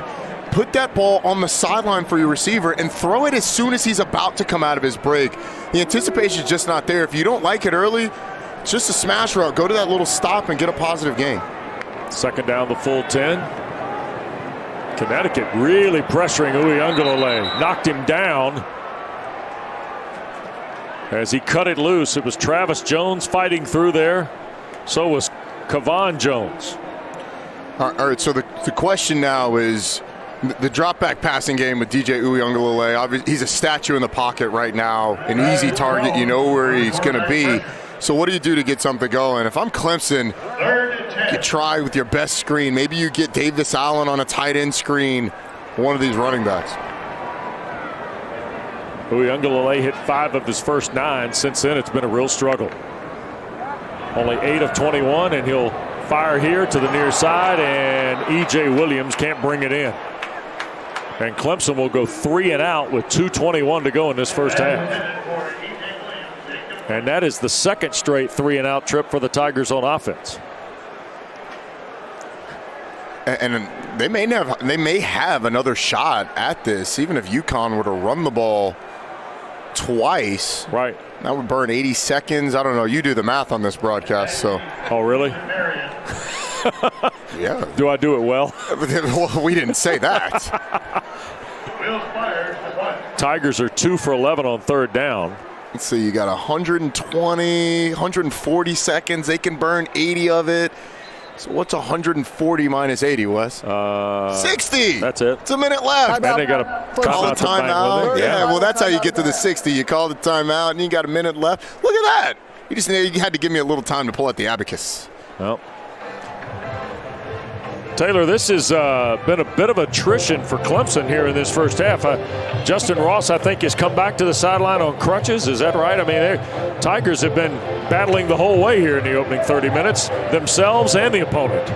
They really have. And honestly, guys, when you were talking about DJ Uiagalelei, it reminded me of what Coach Sweeney told us this week. There is a mental aspect in him getting this many game reps. Coach told us that he feels like he's on the back end of the storm, but he wants him to continue with that momentum. And guys, down here on the sideline, I mean, you know when this crowd is happy and you know when they're disappointed, and he's having to handle both. Yep, sure is.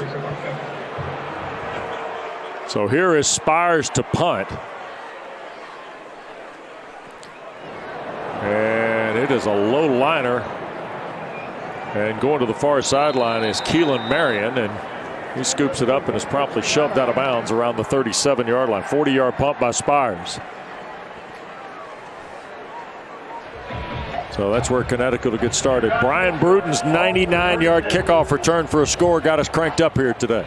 Yeah, it did. It was an explosion out of the gates. And then the other story, this Clemson offense, I mentioned in the open that they are improving. If this performance continues, I think this week we'd have to say that they've regressed. Zergiotis, and we got a false start on UConn. False start.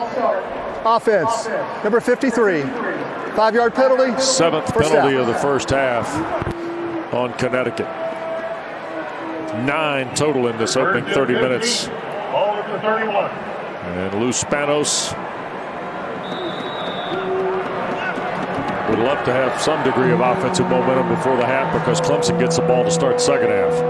Zergiotis dials up the tight end. Jay Rose. Couple of catches today, making his 18th career start. Skalski the stop for the Tigers. Second and short. And the throw caught Turner midfield.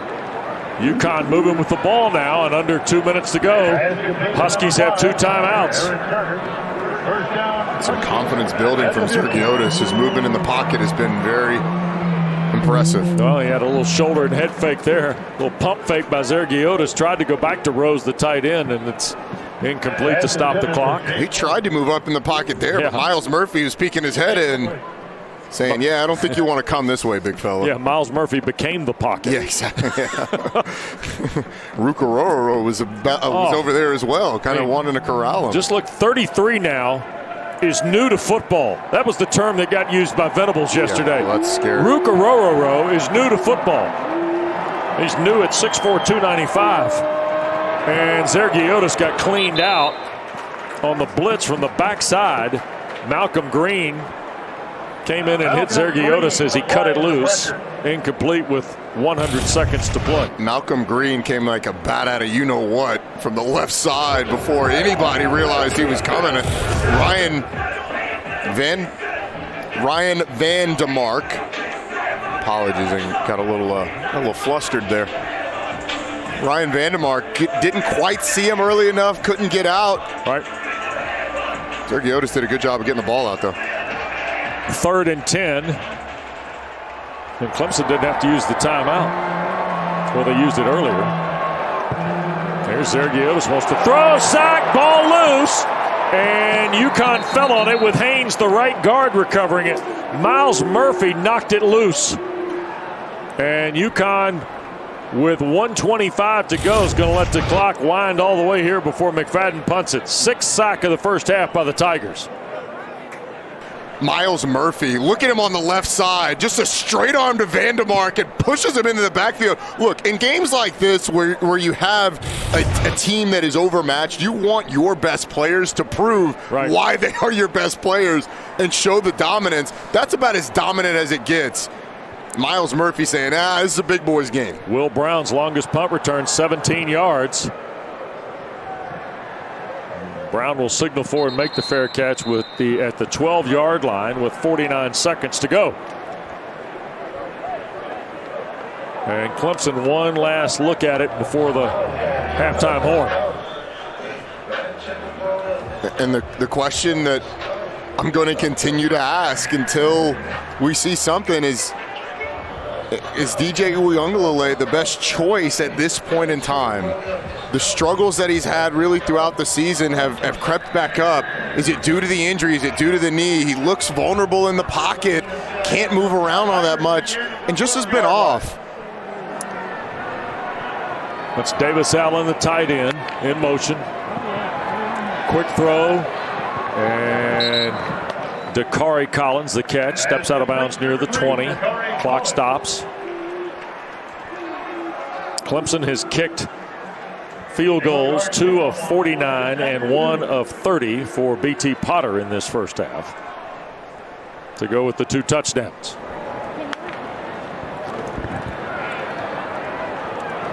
Now a long throw. Bo Collins in the neighborhood, and boy, Stan Cross has played very well here in this first half. Has an interception for UConn, and he's been tough to deliver the football on, Roddy. Stan Cross could have intercepted this one. He opts to keep his hand on the back of the receiver and bat it away with one hand. Honestly, if he plays that like a receiver, he picks that ball off. 38 seconds to go, 3rd and short now. Clemson out of timeouts. Uiagalelei a lob, and Allen the catch near the 40-yard line. First down Clemson with Trey Wortham defending. Nice grab by Davis Allen of 19 yards. A nice delivery of DJ Uiagalelei, putting it where his receiver can go make a play. Under pressure, Allen keeping that right foot in bounds. Nice job. Great catch. That might be on your list. Could. That's potential. You betcha. Uiagalelei railing for Collins, who came back to catch it. And is it ruled a catch? It is at the UConn 33-yard line.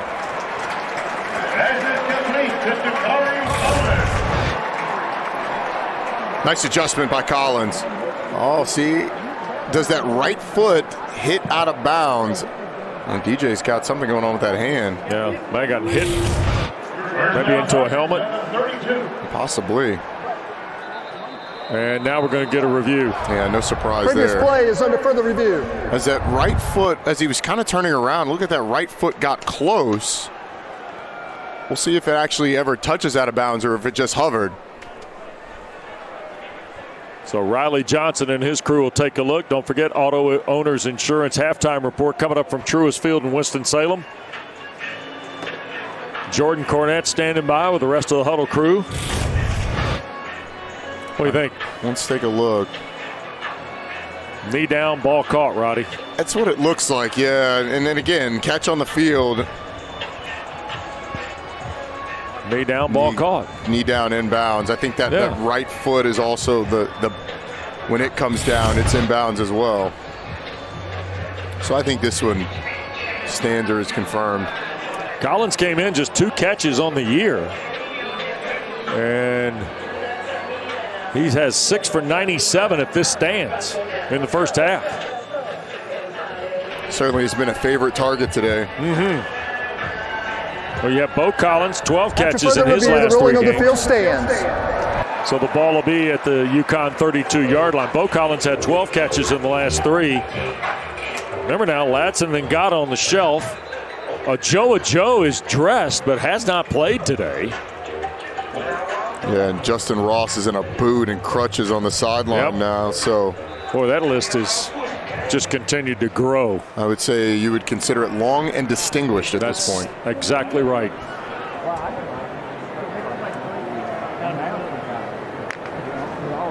Uiagalelei, pressure coming, going to lob it for Collins. And he cannot get there, no flag on the play.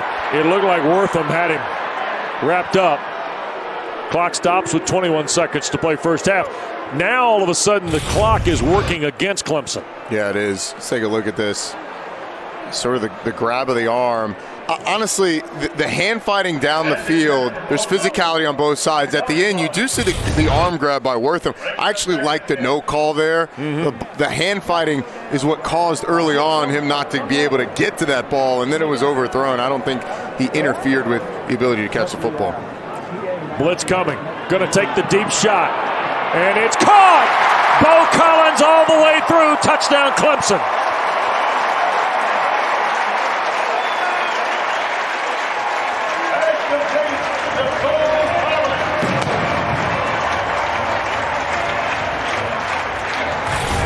If you're a Clemson fan, you see this and you're like, why don't we get this all the time? This throw is, it's a chef's kiss throw right on the pylon.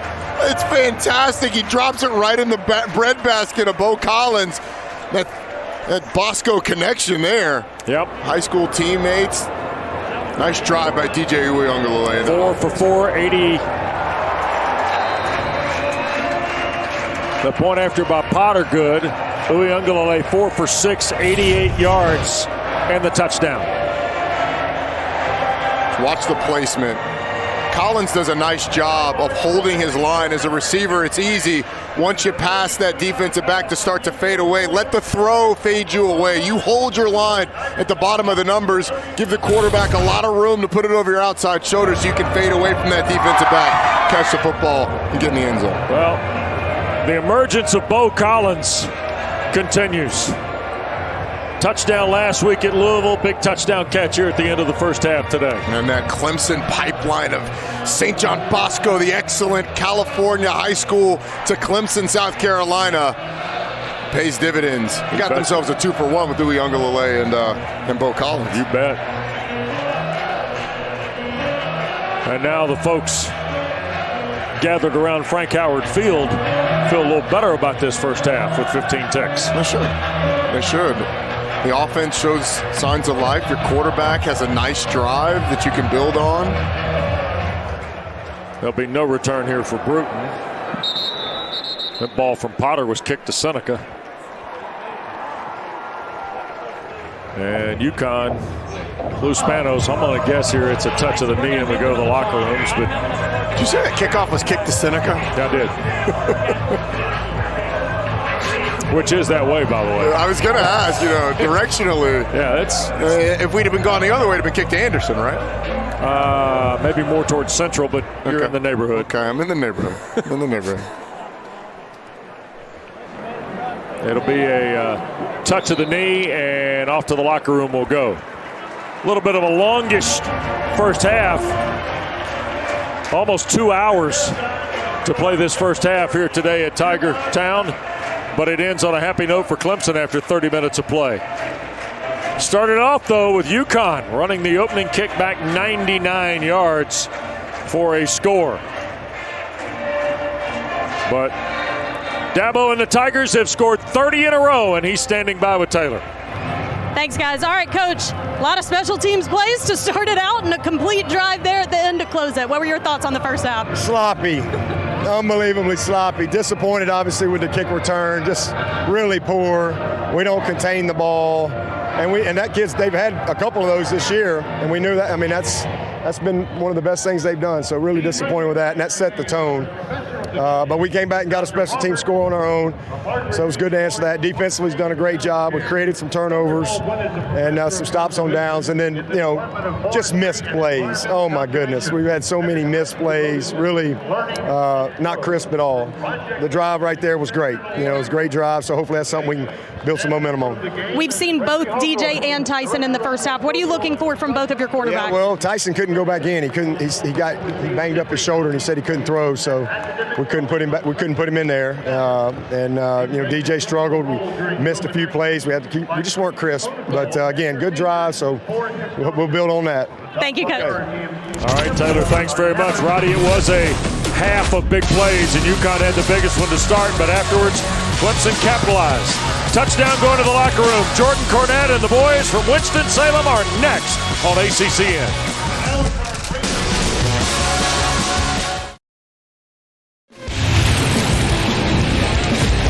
ACC Network football presented for you by Subway. We're at halftime. Frank Howard Field, Clemson's Memorial Stadium. Tigers trying to get their 7th win of the year, lead UConn 30-7 at the break. Military Appreciation Day and a very somber halftime ceremony here at Clemson. And time for our Subway game refresh, Roddy. And the rush yards for UConn pop off the page. The third downs for Clemson, the concern. Yeah, the third downs for Clemson have been really frustrating. A lot of third and longs, and that 250 passing yards in the first half, I think is it's not misleading, but it certainly doesn't tell the full story. Clemson hasn't been able to run the ball or hasn't run the ball consistently. And DJ Uiagalelei, 17 of 37, very clearly hampered by that right knee. And it's sort of been a highlight film almost of the frustrations of the year. Overthrows, underthrows, missing open receivers, missed chances down the field. Tyson Pumachan banged up his shoulder, so we likely won't see him, according to Dabo Swinney told Taylor before halftime. So Connecticut will kick it away. The last 32 plays for Lou Spanos' team has produced 42 yards. Darian Rencher deep to take the kick of Joe McFadden. And an onside try by UConn is recovered by Clemson. McFadden tried the little hop skip dribbler, and Clemson was right there to cover it. Well, it's a great job by Keith McGuire. That's an unforgivable position in the center of that kickoff return team. McGuire senses that it was coming, grabs it, gets down. It's a nice job by McGuire. So plus territory from the Connecticut 46-yard line, and here comes DJ Uiagalelei with Phil Maffa in the backfield. Uiagalelei finished the first half in style with a nice touchdown pass to Bo Collins. Minute gone.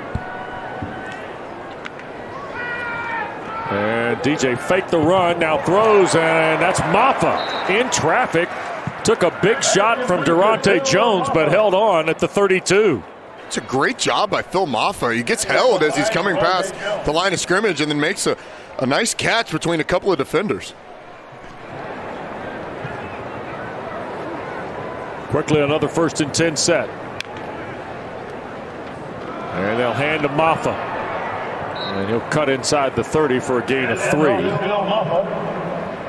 Phil Maffa now his 9th carry of the ball game. 16 yards so far for the freshman from Loganville.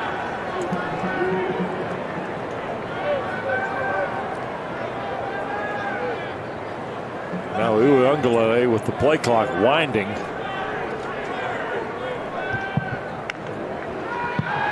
Looking for another quick throw off the hands of Bo Collins. And Stan Cross almost ran into his 2nd pick of the day. It's the other part of the frustration you've had when DJ Uiagalelei has been able to make throws, and this is really over the course of the season. It's been inconsistent on the other end. Right. At times of dropping the football, helping out your quarterback. I mean, the receiver play that we've seen at this university over the years, anything in the area was caught. This year it has not been the case.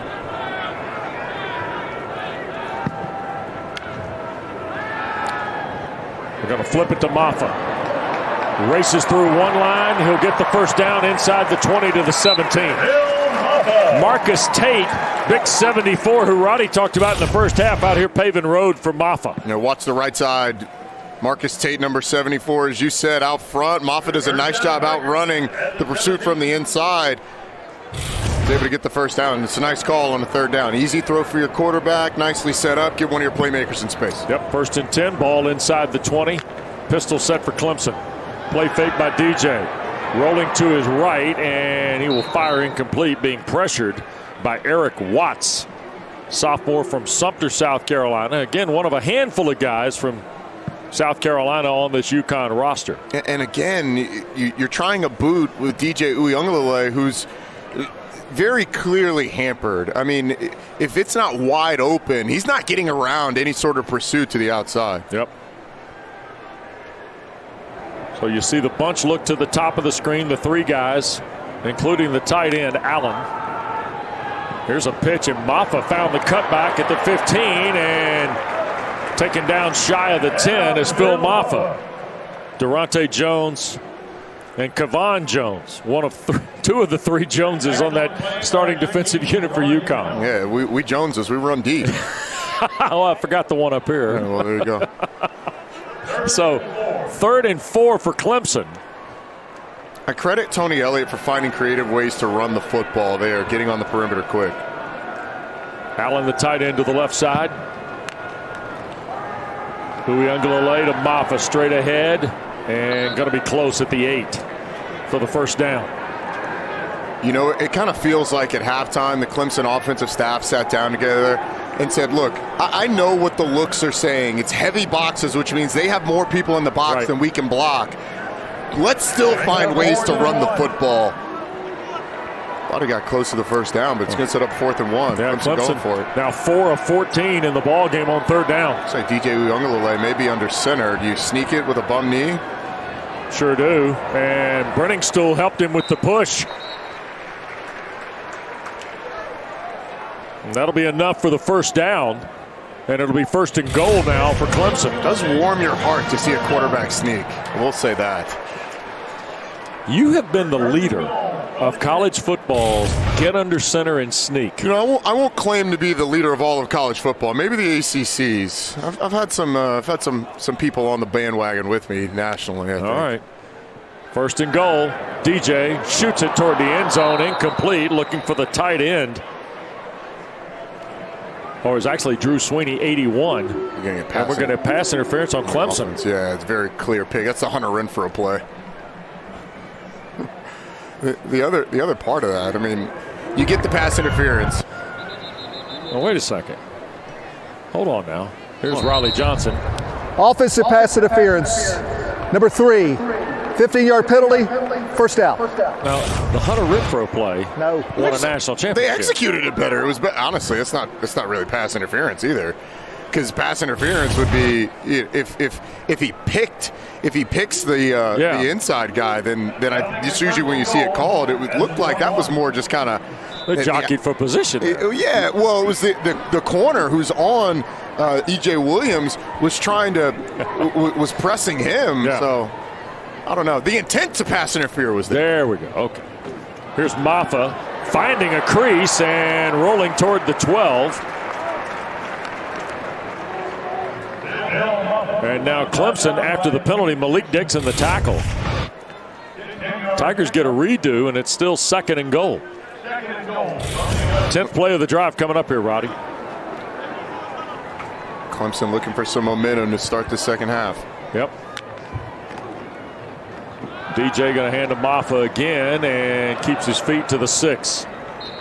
So 3rd and goal coming up. We played about 4 minutes here in this 3rd period of play. Clemson's had the ball on the opening kick and just kind of grinding at it here. It's had to be a grind for Clemson today. The big plays really haven't been there with the exception of the touchdown pass to Bo Collins. Not a lot of big plays for this Clemson offense, which is really the case for most of the season. Yep. So here's Uyunglele now. 3rd and goal it stands at the 7. Kind of one-on-one to the bottom. It's usually where they'd like to go. Right down here. Shadows creeping in. DJ throws into them. There's going to be a flag. That's pass interference on Wortham. He grabs Dakari Collins, who almost makes the catch of the ball. UConn going to give it right back on the pass interference here.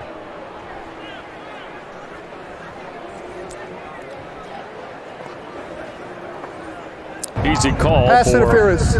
Defense. Automatic first down. Karina Tovar is our field judge, Roddy. She made an easy call here. Very easy call. And the thing is, he didn't need to do it because Dakari Collins was running a comeback. It looked like DJ Uyunglele throws it to the inside. Yep. Quarterback and receiver on the same page. Get bailed out. And scoring is Maffa on the touchdown.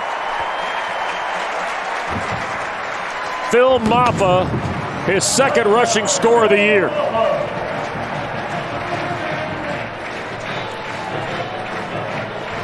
Phil Maffa prominently featured on that drive. Did a really nice job throughout, getting tough yards, making guys miss. Nice job on the screen, and then puts that one in the end zone. Clemson starts to distance themselves, or continues to distance themselves from the Huskies. B.T. Potter to make it a 30-point game. And he does. 11 plays, 46 yards after the unsuccessful onside kick to start the second half. And the Tiger beat rolls on in half two.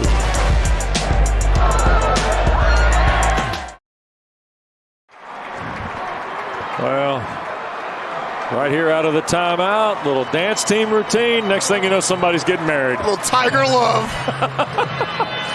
Proposal on the field, absolutely love it. Now get off, we got to kick the We got to kick it away. Thanks, kids. Oh, young kids. Oh. Next thing you know. Honestly, it's an unfair position to put her in, to be honest. You can't say no in front of 80,000. Say no in front of a full house. Bruton will watch it hit the end zone. Oh, my goodness. Phil Moffa's 2-yard touchdown run sets the table. Game 1 of 3 on ACC and Duke and Virginia Tech next from Blacksburg. Lane Stadium at Worsham Field with Chris Cotter, Mark Herzlich, and Jalen Johnson. Then in prime time, presented by Geico. Full house, shoulder to shoulder at Truist Field tonight, Roddy. Yes, there will be. For the Deeks and the Pack. Or the Atlantic, basically. Not entirely, though. Clemson's still not out of it in the Atlantic.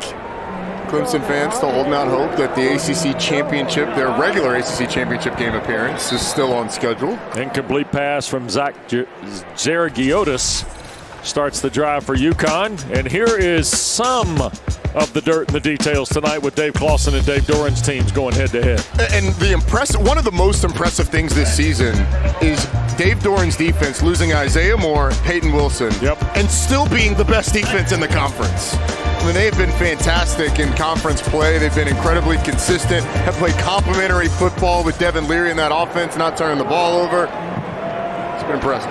Mensah, no shot at turning the corner there. 3rd and long, Taylor Davis.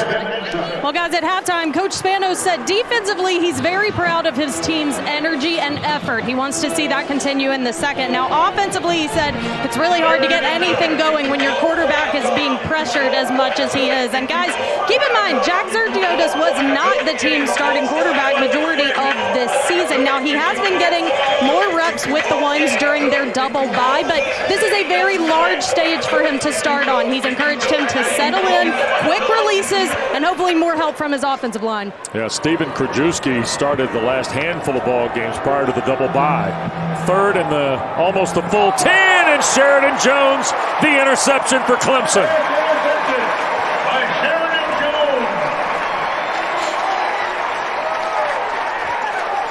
Wes, go ahead and take the phone out.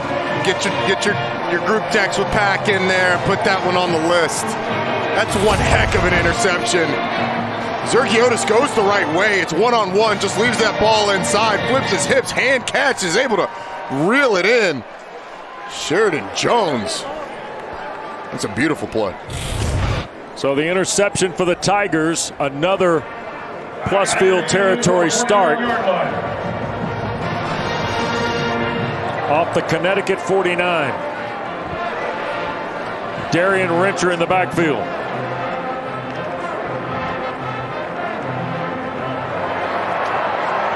And Rencher gets a first down run inside the 40 to the 37. A 12-yard pickup before Jones the stop. And this is the successes you've seen in the second half. That's why no matter what the numbers are in the box, if you're Clemson, run the football. Let your offensive line get an opportunity to really get a lather going, start to lean on these UConn front, and create some seams for your running backs. Yep, under 9 to go here in the third. Tigers on the march again. Moffa just cashed in a touchdown a moment ago. Rencher starts him with a 12-yard run. Uiagalelei and Sweeney. The catch was made by Will Sweeney, who then had to promptly hurdle his own man and a UConn defender as well. Yeah, I think that was number 12, Caleb Anthony, the UConn defender, who I don't know if defeats. He got cut in the right place, and it was right where where Will Sweeney was going. Play fake to Rencher. Down the far sideline, Allen tried to hang on, incomplete. Battling with the linebacker Swenson. You know, we visited with Jim Mora briefly in the second period today, Roddy. And despite the struggles of the University of Connecticut in football, and they are lengthy struggles, right? In terms of the decade we talked about a moment ago, the last 5 years in particular, there are pieces you see a little bit on this field. Ian Swenson is a redshirt junior at linebacker. He's got some ability. This Jackson Mitchell, a sophomore, got some ability. Here's Rencher trying to make something happen. And there's Trey Wortham, who's a junior from Stockton, California, making a stop. The thing that Coach Moore mentioned to us that's been impressive about this UConn team, there's been a lot of adversity the last 2 seasons.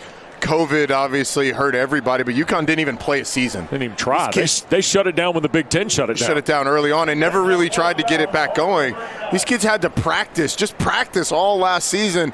And in the spring, they had some COVID issues as well. So they've lost a couple of years really getting back into it. They continue to play hard, though. Rencher is hurt. He'll come out. Maffa will check in. Darian, that looked like might be a groin area. Tried to stretch it out briefly, but looked like it caught him. We have not yet seen Will Shipley or Kobe Pace today. That's it. Those 2 guys we were told are available in case of emergency. The injuries, I don't think, Clemson had a ton of injuries last year, particularly on defense. This year, it has been all over the place with the injuries. Yep. And the play clock is winding down here. You wonder almost if Clemson's going to take the delay and let Spires punt it. Leading by 30. And that's what happens. Tigers are going to punt it. So Rencher's 12-yard run just goes by the boards. 5-yard penalty. 4th down. Clemson will run 3 more plays. And now they'll punt it with Spires. And you see Darian Rencher from over in Anderson.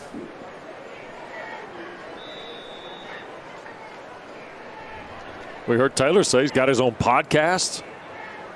Darian Rencher's got a lot going on. Darian Rencher has a lot going on. He's going to take my job soon, too. Here's Spires trying to pin the Huskies deep. They're going to run off from it, and Clemson's going to get a free shot to down it, and they do inside the 5. Well done. 42-yard punt by Spires. No return. Timeout at Clemson. Back after this.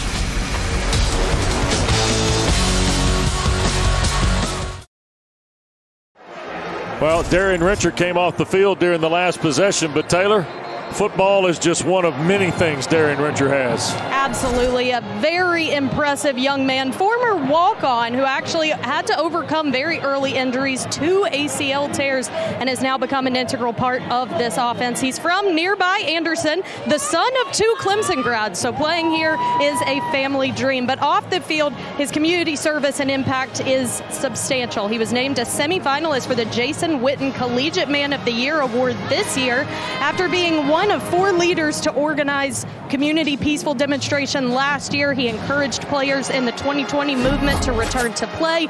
Disney Spirit Award, guys, the list goes on and on. Also hosts some podcasts, so he's coming for our jobs. Well, and oh, by the way, Roddy, got engaged last summer. And congratulations to him. Yeah. You know, a lot of, we joke about he's, wants to get into sports broadcasting, he's going to take our job. No, like Darian Rencher actually is. Yeah. He really will. What an impressive young person. Trevor Lawrence got a lot of the publicity with the social justice movements of last year, but Darian Rencher was a big part of that as well. Here's Steven Krajewski, by the way, taking snaps now to replace Zergiotis in the UConn lineup.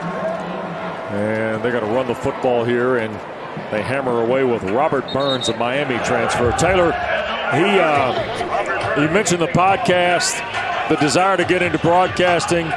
He was kind of at the front line of some NIL stuff, and then he and Mackenzie Wilburn got engaged. So there you go, all of it. I mean, he's really a jack of all trades, but I did my due diligence as a hardworking sideline reporter, and I listened to some episodes of his podcast, The Players Club. Yeah. He actually gets some teammates, other players in college football to come on as guests. Let me tell you, he's got it, guys.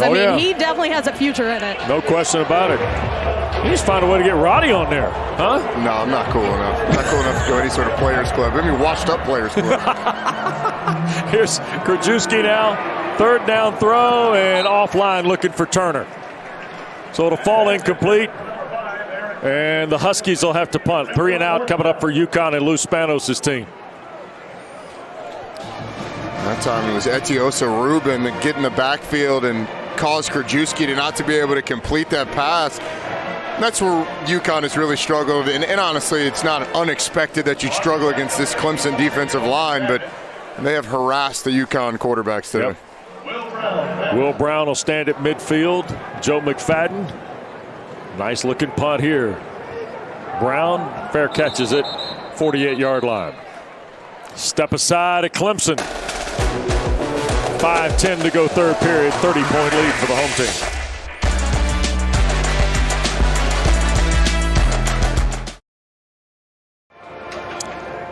Well, we welcome you back with Roddy Jones, Taylor Davis, Wes Durham. Great to have you with us. ACC Network football coverage presented this afternoon by Subway.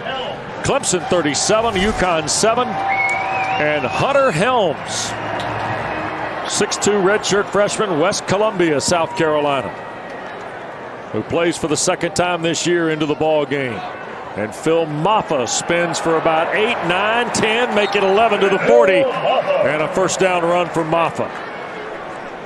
Phil Maffa may be getting the rest of these carries if Darren Richards not able to come back. Those are the only 2 running backs that we've seen today. They have guys on the sideline starting to lobby to get in at running back. Yep. Coach, I played running back once in high school. Here goes Maffa again, banging away for a couple of yards toward the 38. Ian Swinson the stop.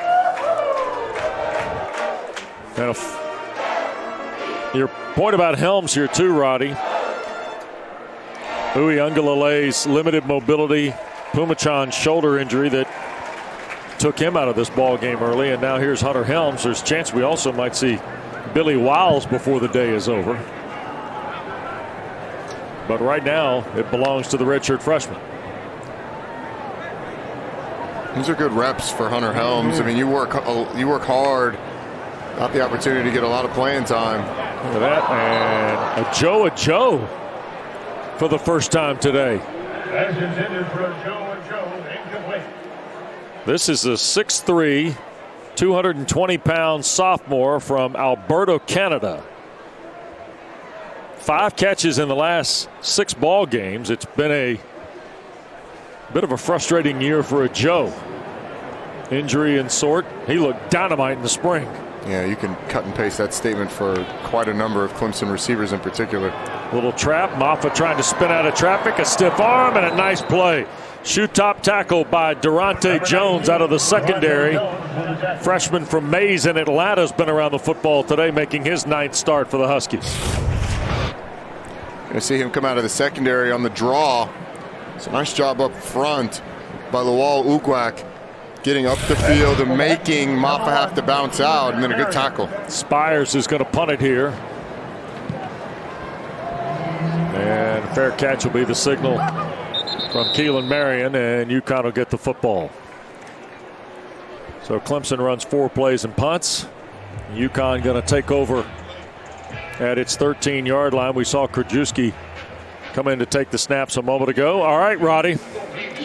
Taylor, buckle up. Here we go. Time for today's Aflac trivia question. Clemson's played 6 games this season, decided by 8 or fewer points. What season is the Clemson record for games decided by 1 score? Come on, I'm not playing this game. Whoa, hold on now. We've had great proficiency. Like, how are you supposed to know the answer to that? They're supposed to go back and look at every game they played since 18 whatever. Here's the sweep play to Bruton, by the way. Let's go downstairs and give Taylor the first crack at this, maybe. First season, the season with Clemson's most games of 1 score or less. I'm going to phone a friend on that one. Okay, great. Which friend? I got several thousand down here I could probably ask. Yeah, you should Get ready to say, Brian Hennessy's down there, the Clemson Sports Information representative. Probably got as good a shot as we do.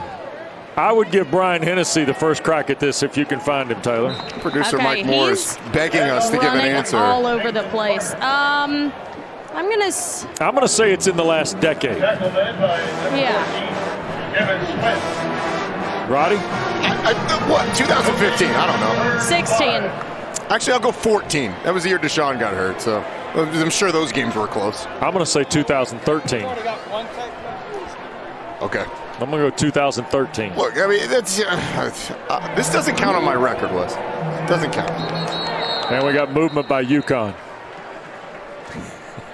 I love the fact we've taken one from the solar system today on the Aflac trivia question. Just glad we narrowed it from 100 years to 10. We went way beyond the solar system. 3rd and 10, ball at the 13. There's Brian Hennessy. That's the guy you need to find, Taylor. He can tell you. For sure. In fact, there are a few running around here. He's probably researching it significantly. Tim Beret's only 2 doors down. I could go down and get this answer in 30 seconds if I need to. Give me a second. I'll walk down there. You want to go ask Beret real quick? Yeah. The legendary retired sports information director who now works with Reggie Merriweather and our buddy Don Munson on radio. I don't know if Don would appreciate me stealing his analyst. That's for a good cause, your streak. Skalski, Krajewski got leveled from behind by Trenton Simpson. Skalski's a little banged up, too. Yep, James Skalski down. Injury timeout. The final 98 seconds of this third period.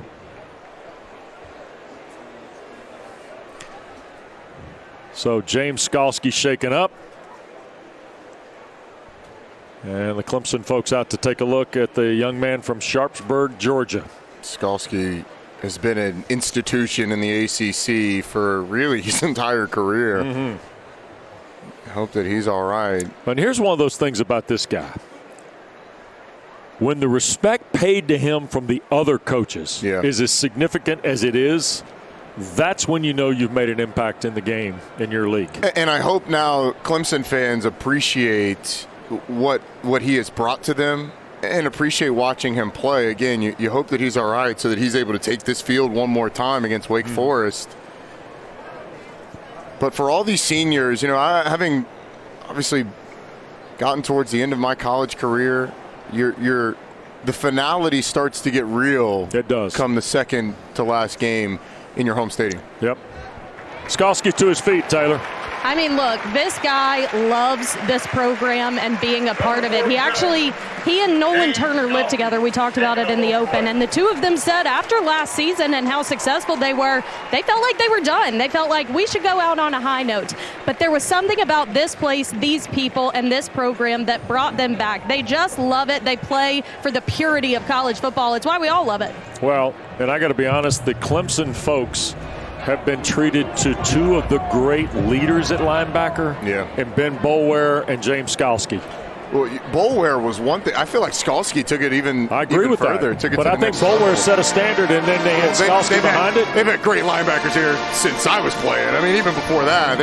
But in terms of leadership and just the ability to lead and play at a high level for a long time, those two guys got it. 4th down shy. Connecticut over the football here. We'll see if they're going to pull the trigger or not.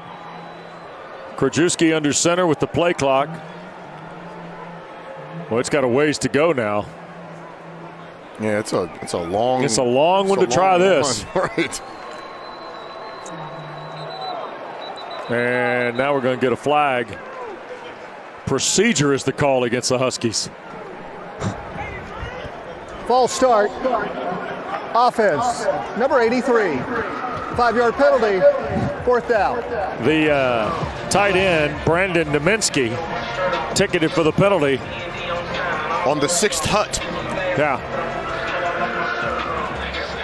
So Lou Spanos now will punt it with Joe McFadden.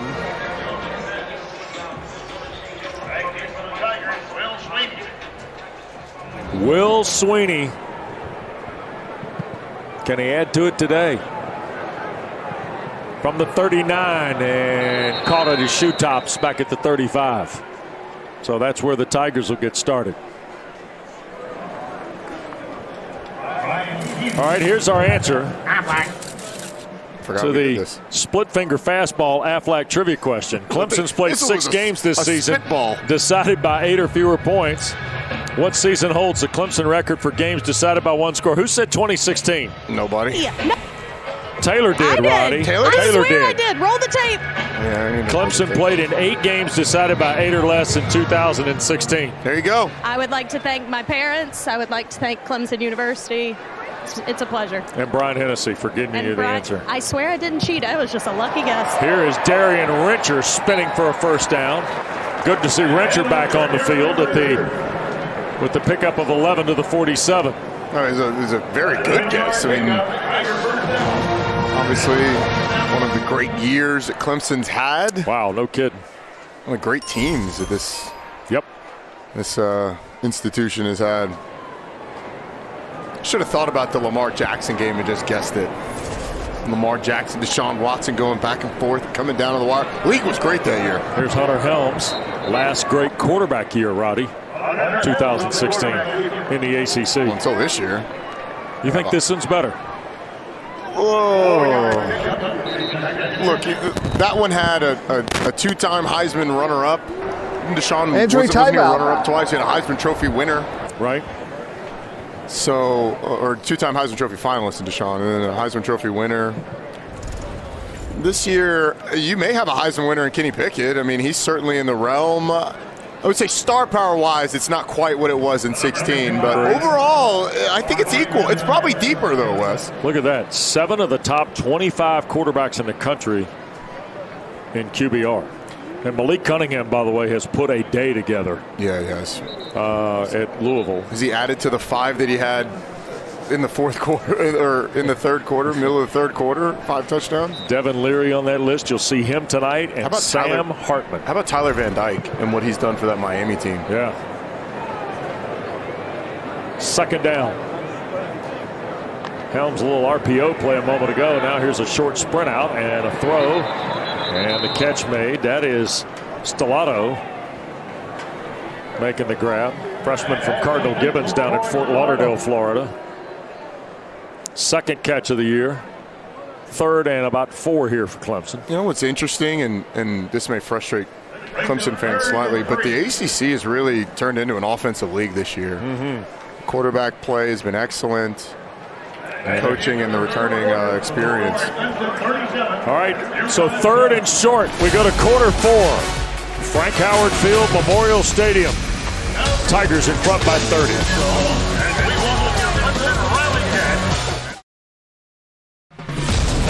ACC Network College Football is presented by the Eat Fresh Refresh at Subway. All right, back at Clemson. We start quarter 4 with third and short for the Tigers, and Hunter Helms at the QB slot and threw it behind Will Sweeney on the slant. Coming in from the slot right, so fourth down coming up. And Tigers going to keep the offense on the field here.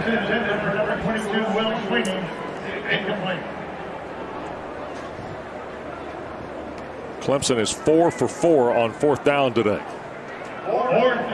Tigers came in on the year just 1 of 6. Rencher checks all the way out here to the bottom of your screen. Quick throw and almost intercepted by Jones. And the Tigers will give it away on downs. That one certainly should have been picked off. Right into the gut of Kevon Jones. Mm-hmm. Durante Jones shaken up briefly. He's come off the field under his own power here. And now early stages of the fourth. UConn will take over. Pretty good field position for the Huskies, who, quite frankly, offensively had a hard time today after the opening kick by Bruton was run back 99 yards. Krajewski, the quarterback, and a big run from Mensah here. Cuts across midfield, picks up about 7 on first down. For Kevin Mensah from Worcester. His 29th career start today. And a little tempo for UConn. And that ball airmailed over the top of Marion. Krajewski tried to power up and throw it quickly, and he didn't have a great grip on that. Oh, he kind of hit his running back too. That was the other part of it.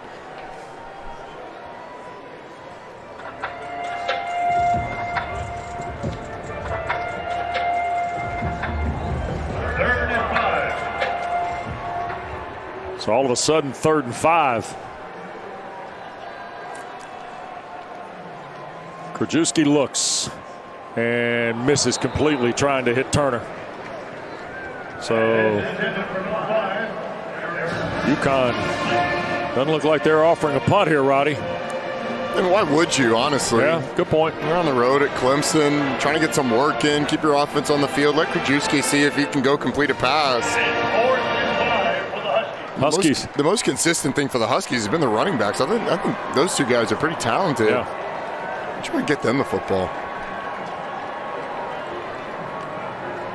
Krajewski wants to throw and will overthrow Rose, his tight end. And with that, Clemson will get the ball on downs, but first a timeout.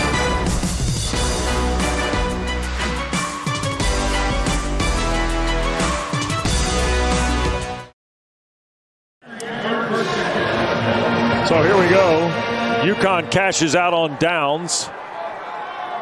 So Clemson with Hunter Helms operating at quarterback. Darren Rencher's come back in off the 49 of the Tigers. And Rencher will get a couple of yards. All right, so yesterday, Roddy Jones and Taylor Davis got a little walk through the old Reeves football complex, huh, Taylor? Not a bad day? I mean, not a bad day, you know what I mean? That office is something just substantial. As Roddy said, they've got something real special brewing there. It's almost like another level. But, you know, there were plenty of good things around it. The slide, of course, I'll never shy away from. The food smelled amazing. But, you know, I think beating Roddy at the motorcycle game in the arcade was probably the highlight for me, you know? Jeez, I thought that was going to stay off the broadcast. Never, Roddy, never. Wow. Maybe we'll get another game and we can have a rematch. It was a last-second victory, too. It sure was. I was pressing my nitro. It was a comeback. Wouldn't go fast enough. It was a fourth-quarter win, Roddy. We are in Clemson. Oh, my goodness. Helms misgripped it. Now going to throw wide open. It's caught. And down the far sideline, Clemson got a great catch out of Max May. It's funny because Hunter Helms wants to throw this to Darian Rencher, but the ball comes out of his hands, which forces him to get off his initial target. And then May down the field, just standing there wide open. So Max May's coming to the ball game now for the Tigers. Rencher stays in here, 1st and 10. Clemson now at the 16 of UConn.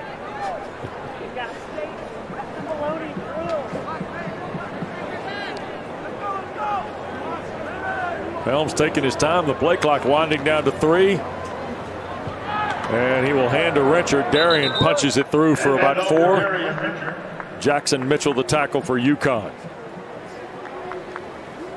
Clemson's accomplishing a couple of things here today that, and again, you understand you got a chance to win the ball game and win it comfortably. Tigers have been able to put some guys out there today they wanted hard looks at in certain positions. Here's Helms looking for May again. Couldn't hang on in the corner of the end zone against Wortham's coverage. Pretty good throw by Helms, by the way. Really good throw. Delivery. It gave him a chance on the back shoulder. It's pretty good. It's really good coverage by Wortham, though. Yeah, Luke Price has come in at tight end. They were excited to see this senior from Dillon. He's had a great week of preparation, according to Tony Elliott. Stellato and Will Sweeney are the receivers with May, and Rencher now in a slot left with Sweeney. Here's Helms on 3rd down. Looking back to the right again, and tried to target May, who slipped and still almost caught it off a knee. Wortham, I think, got a hand in there. I tell you what, these corners for UConn have been tested today, and I think by and large they've held up pretty well. Clemson's had some guys running wide open that they couldn't hit in the first half, but in terms of like jump ball situations, competitive 50-50 balls, these corners from UConn have held up. So here's Rencher now. This is 4th down and 6.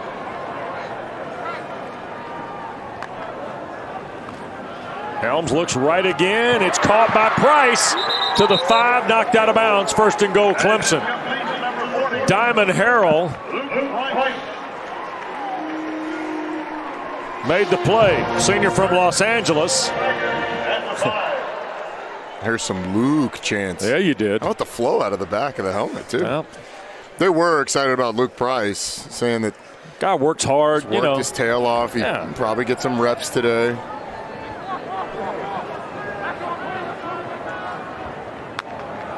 First and goal, and Rencher trying to find the end zone. Rolled over toward the 3.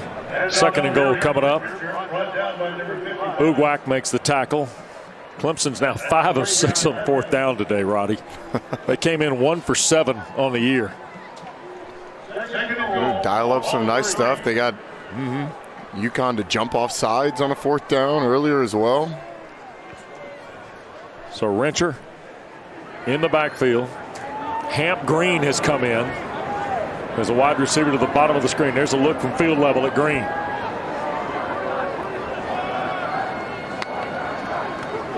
Give is to Rencher. Trying to move the stack to the end zone. Darian, did he get to the goal line? No. It'll be 3rd and goal from inside the 1. Marquavian Evans, the first Husky to get to him. You can tell 21 wants the rock here.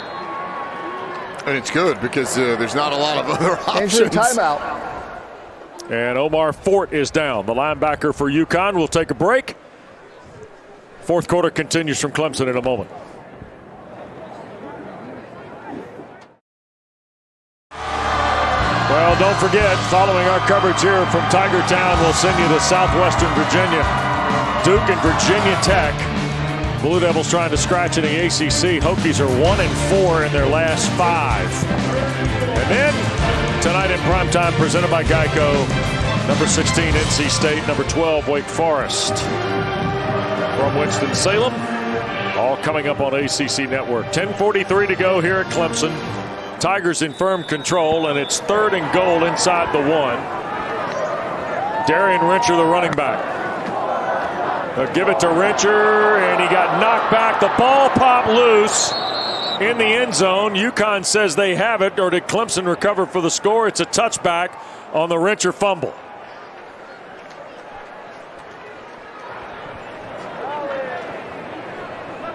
Recovered by Hunter Webb. The ball was fumbled from the field of play into the end zone, recovered by UConn. Touchback. At first look, I don't think there's any question that he didn't get in the end zone. Oh, he's trying to reach the ball out, and yeah, very clearly comes out. The question is, did it cross the plane? And I don't think he got close. Jackson Mitchell knocked it loose, Roddy. From seeing it from our angle, I don't think he got close to the end line or to the end zone. This would be about as good a look as it gives you. It's not quite right down the goal line. Yeah, that ball's clearly out. He didn't get there. Yeah, he didn't get close. So fumble by Rencher. And the Tigers turn it over for a second time today. So the turnovers are even at 2 with 10.5 to go here. Part of the frustration of the game, even in a game that's out of hand, you still want your team to be sharp. You don't like the ball on the ground. That'll be the frustration that Dabo Swinney has. I think the bigger question, though, going forward is going to be the health of this football team. And we've seen Justin Ross exit the game and come back with a boot and crutches. James Skalski out of the game with ice on his knee. You already had Will Shipley and Kobe Pace only available in emergency situations only. Latson and got out. Right. It's just the injuries mounting for this team. That's just the offensive side of the ball with one defender. Reminder, fans, your purchase of official Operation Hat-Trick merchandise. And a lot of the folks that were here are feeling fairly comfortable with 10 to go and working their way toward the exits. This UConn team, by the way, is staring at an 8 straight road loss and 20 of their last 21 with trips to UCF and a home date with Houston on November 27th, Roddy. Houston's a good football team. Yeah. Really good defensively. UCF not bad either, right? UCF struggling a little bit. Yeah, they are. They're struggling a little bit. You talk about injuries. They've had a ton of injuries this season, starting early on in the game against Georgia Tech. Excuse me, the game against Louisville. Right. Dylan Gabriel got hurt. We're going to look at Krajewski for UConn here. Huskies We told you about the Pumachans earlier today. Taylor did in the huddle preview. Here's Krajewski going to reroute and flip it out in the flat. And this is Marisol, redshirt sophomore, who got taken down behind the line. Loss of 3, almost 4 on the play. Clemson's got some fresh guys out there defensively too. Same game plays on the offense, on the defensive side. That was Greg Williams. You saw 99. He's coming to the ball game. Kevin Swint, number 14 in that defensive line, somebody that they pointed out in our coverage yesterday in our production visits with him. Jeremiah Trotter Jr. has come in the ball game too for the Tigers, and that's Carter.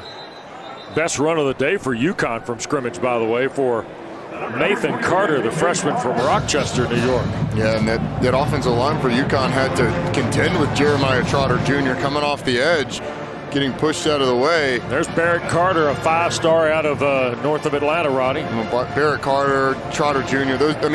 They are so excited about those two guys that you almost can't contain Brent Venables. He's like, look, these two guys are going to be as good as we've had at this school at the linebacker position. Yep. Ooh, there's a collision. And Jake Venables, speaking of the Venables, 15 in there. Jake Venables probably hasn't gotten his credit playing behind Balin Spector and James Skalski. He's been a good player for Clemson for a while. Jake Venables looks like football. He means football. He looks like football. Draw me a player that looks like football. Try it out, Jake Venables. Drew Sweeney going to wait on the punt here. We've seen Will score a touchdown. We're going to see Drew take a punt. And a running catch of it on the fly, and no more than the 45 for Drew. 37-7. Tigers comfortably on the way to win number 7.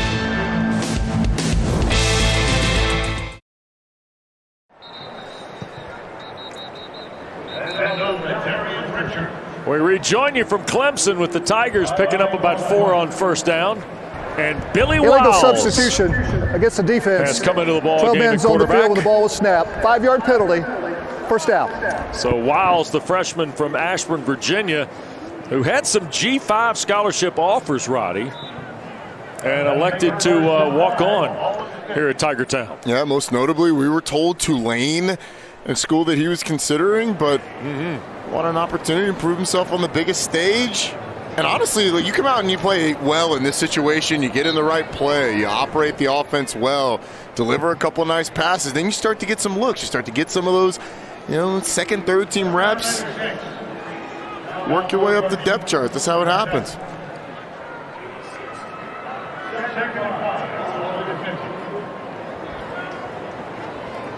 So here is 2nd down and 5. And Wiles going to cut it loose. Ball caught, stepping out of bounds on the far side is Hampton Earl for Clemson. So we got Hampton Earl out there playing at one of the wide receiver spots. We got Drew Sweeney and Ty Herbstreit is at the bottom of the formation in the throw game here for the Tigers. Rencher paid the price on the RPO or read, I should say zone read, Roddy, and then Helms is able to pick up a few yards, but man, Rencher took one in the mouth for that one. Yeah, I'm not sure there wasn't an option for him to toss it out to Herbstreit if he wanted to, but opts to keep it. And as you said, that's why running backs. I mean, you just go and appreciate a running back today. Can we get a running back appreciation day? Wiles and bounced it going to the far side. That was intended for Ty Herbstreit. Honestly, he fielded it on the long hop. We should just let him play that, man. Why not? And that is one of Kirk's twins. He and Jake both started here at Clemson. Jake is transferred to Ohio State as a student. Meanwhile, Billy Wiles is looking at 3rd and long.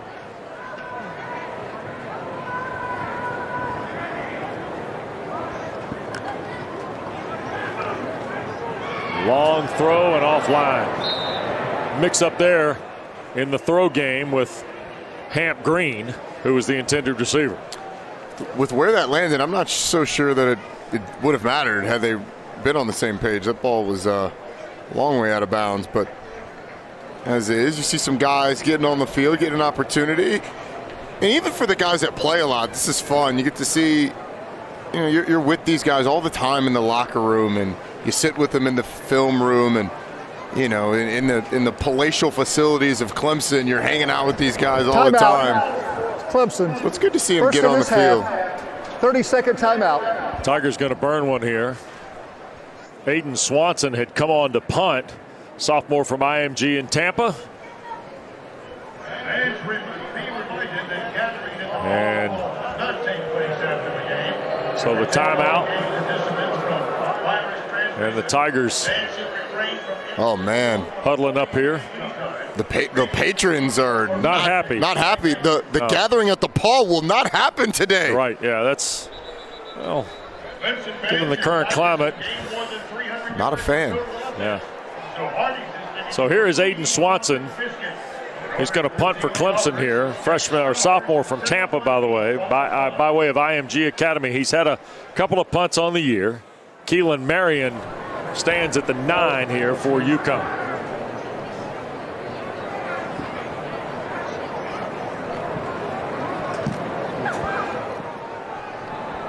Marion going to run off from it. That ball's going to hit inside the 10 and be down by the 10-yard line. And we'll step aside. 6.5 to go at Clemson. Tigers up 30.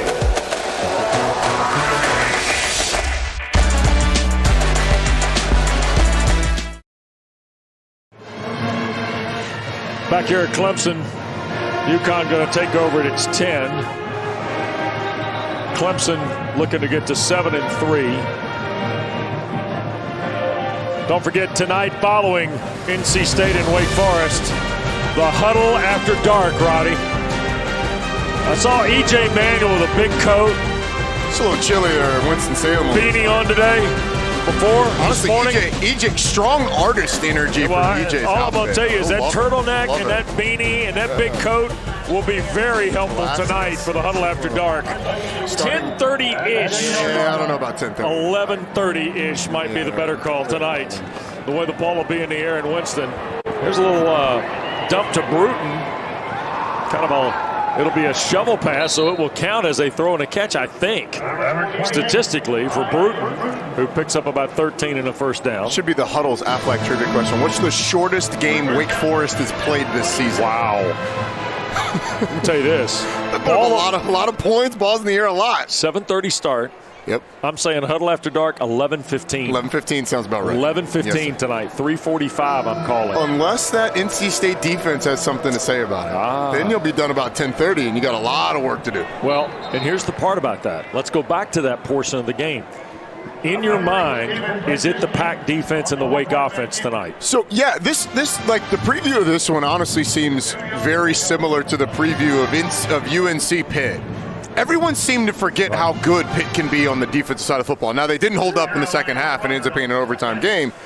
But I think NC State's defense's ability to keep Wake off schedule and against UNC, the straight drop back game for Wake Forest, their traditional pass game, wasn't overly effective. Right. So if you can get Wake in those situations consistently, then yeah, I think NC State's defense could have a pretty good day. Yeah, I'm with you on that. I think NC State's #1 goal is to run the ball tonight, Roddy, shorten the game if they can. Well, the thing is, they haven't been able to run the ball all that well this year. You look at the overall numbers, the yards per carry numbers, the yards before contact numbers. It has not been what we expected out of NC State on the ground this season. Krajewski on 3rd and long, out in the flat, and Mensah kept his feet, but he'll be short of the first down, falling toward the 32. That's the point, though. We've seen Wake really fight the run game from teams, though. Well, that's true, and that's the other side of the interesting matchup. NC State has shown a commitment to running the football, but hasn't been overwhelming doing it. Wake has struggled to stop the run, and they did. They did in their last outing against Carolina. Ty Chandler may still be running. Oh, no. Well, he got stopped by Pittsburgh. So that's true. That's the only thing that kept him from it. 4th and short here for UConn. And Krajewski wants to throw out in the flat. Mensah the catch, but he lost ground. Great tackle in the open field by Ray Thornton. Sophomore from Columbus, Georgia.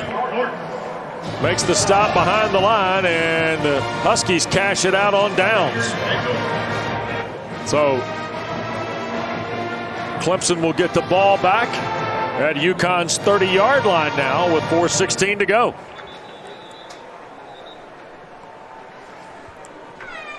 And the Tigers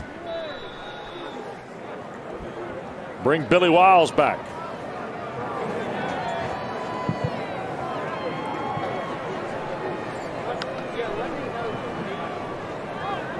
Clemson running the ball. That's Ty Lucas who gets the carry. And so Lucas is coming the ball game now for Clemson.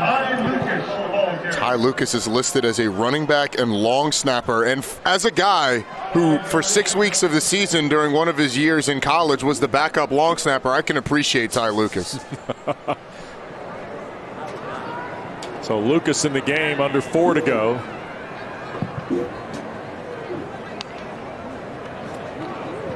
Here's Wiles looking for Brenningstool in the end zone, and it's caught!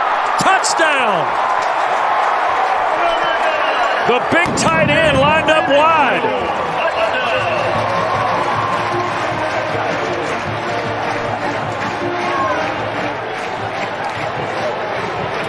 It's just one of those plays, Wes, so there's a lot of wrong. There's a lot of wrong that happens here. Brenningstool ends up on the inside of the defensive back. You don't draw it up like that necessarily. There's safety coming over the top. You probably shouldn't go there with the football, but Brenningstool makes the play. Again, 6'6", 235 pounds. He's going to be a player here. Hell yeah. His ability to split out. He'll grow physically, so the ability to play in line will develop. They are really excited about Brenningstool, and they should be. He's a good-looking player. 25-yard touchdown pass. Jake Brenningstool's first career score. Jonathan White's kicked the extra point, and that takes us to our MVP of the game. Brought to you by Sport Clips. A pair of 49-yard field goals. Season best for B.T. Potter. When they needed points early, this offense was stalling. B.T. Potter comes through with a couple of long ones, puts it through the uprights. And so, for the first time in the history of you and I doing games together, MVP of the game goes to a kicker. And he flexes accordingly. Of course. Added a 30-yarder. Honestly, though, that's not. Look at that. Check this out. Check that out. Yeah. Check it out. Yeah. A little muscle there. A little definition. Okay, BT Potter's been in the weight room. Sure he has. So there you go. You don't sound convinced.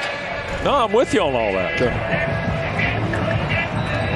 In a way that most kickers, they've been in the weight room too. It's just not, a frequent thing, and they don't often participate. But BT Potter looks like he has.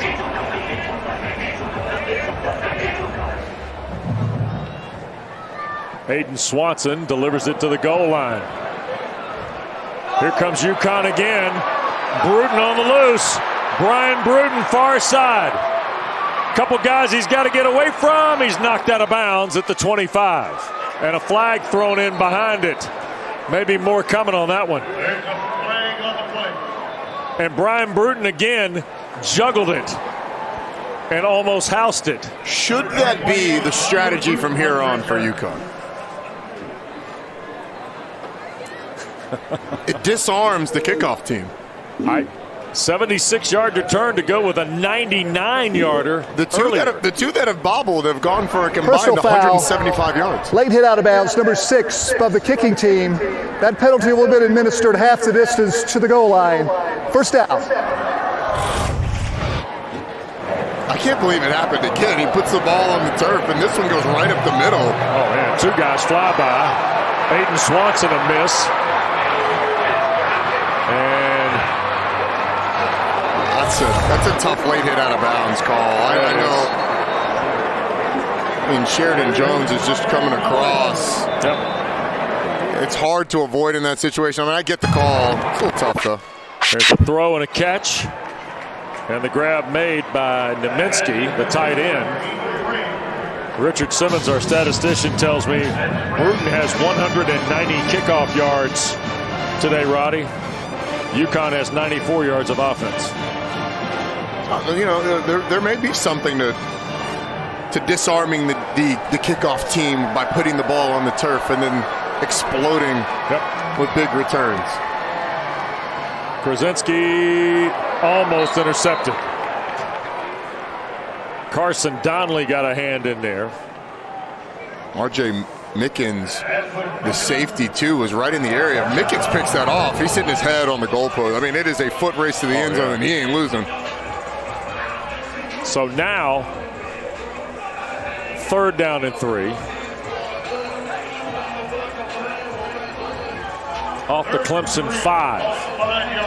And Clemson's been excellent in these situations really throughout the season. Mensah on the toss, trying to get to the perimeter and gives ground. The angle got shut down by Williams, the defensive end, then Malcolm Green shoved him out of bounds. Greg Williams, though, you hear the term set the edge in the run game? 99 set the edge and then about 5 or 6 more yards. Not only did he set the edge, he reset the edge into the backfield. Making it tough for UConn, who once again is going to go for it. Again, it's kind of one of those situations. You find a one-on-one matchup and you go to it. You've got Marion at the top, one-on-one. Throw incomplete. Looking for Marion in the end zone, Roddy, against Malcolm Green. All of the matchups are tough, but if you run a play on the inside, then you're counting on every single one of your guys blocking every single one of their guys. Right. So you find the one-on-one and you go to it. Quarterback's just got to make a better delivery.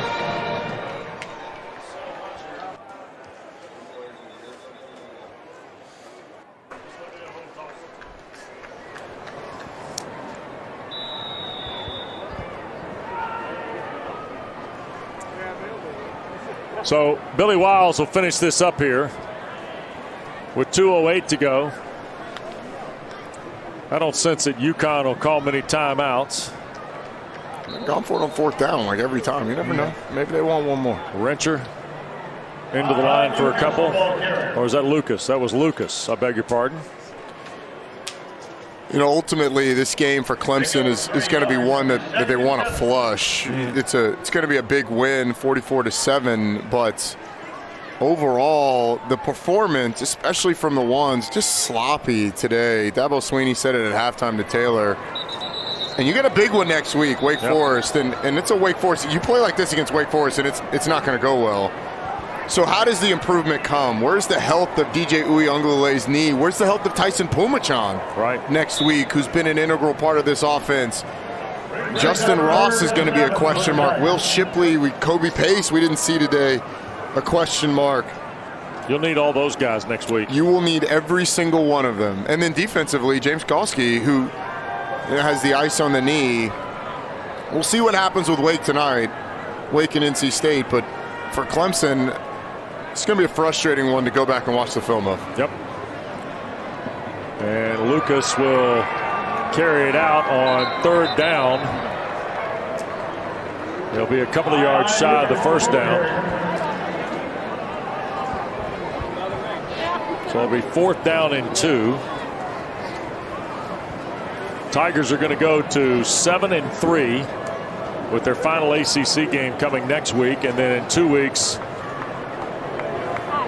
the annual renewal of the game with South Carolina. State championship. Yep. After not being played for the first time in how many years? It's like 109 or something like that? Correct. That should have been the athlete trivia question. Could have gotten that one. Clemson, they're going to take a delay here. Or... Timeout. Timeout taken by Clemson. 30-second timeout, second of the half. Tigers are going to punt this away. And off we will go as well after the punt. Clemson to 7-3. UConn will fall to 1-9. Yeah, it's been a tough season for the Huskies. They fought today, especially on the defensive side of the ball. I thought they got after it pretty good. Right. Offensively, it was always going to be tough for UConn to have any sort of sustained success, but It's a season that UConn is happy to get in and get the experience, and then the Jim Mora era will begin, and we'll see where this place can go. But Dabo Swinney's got to be, you're happy with the win, you're frustrated with the way your team played, I'm sure, but winning's hard. Got to enjoy the wins. Yep.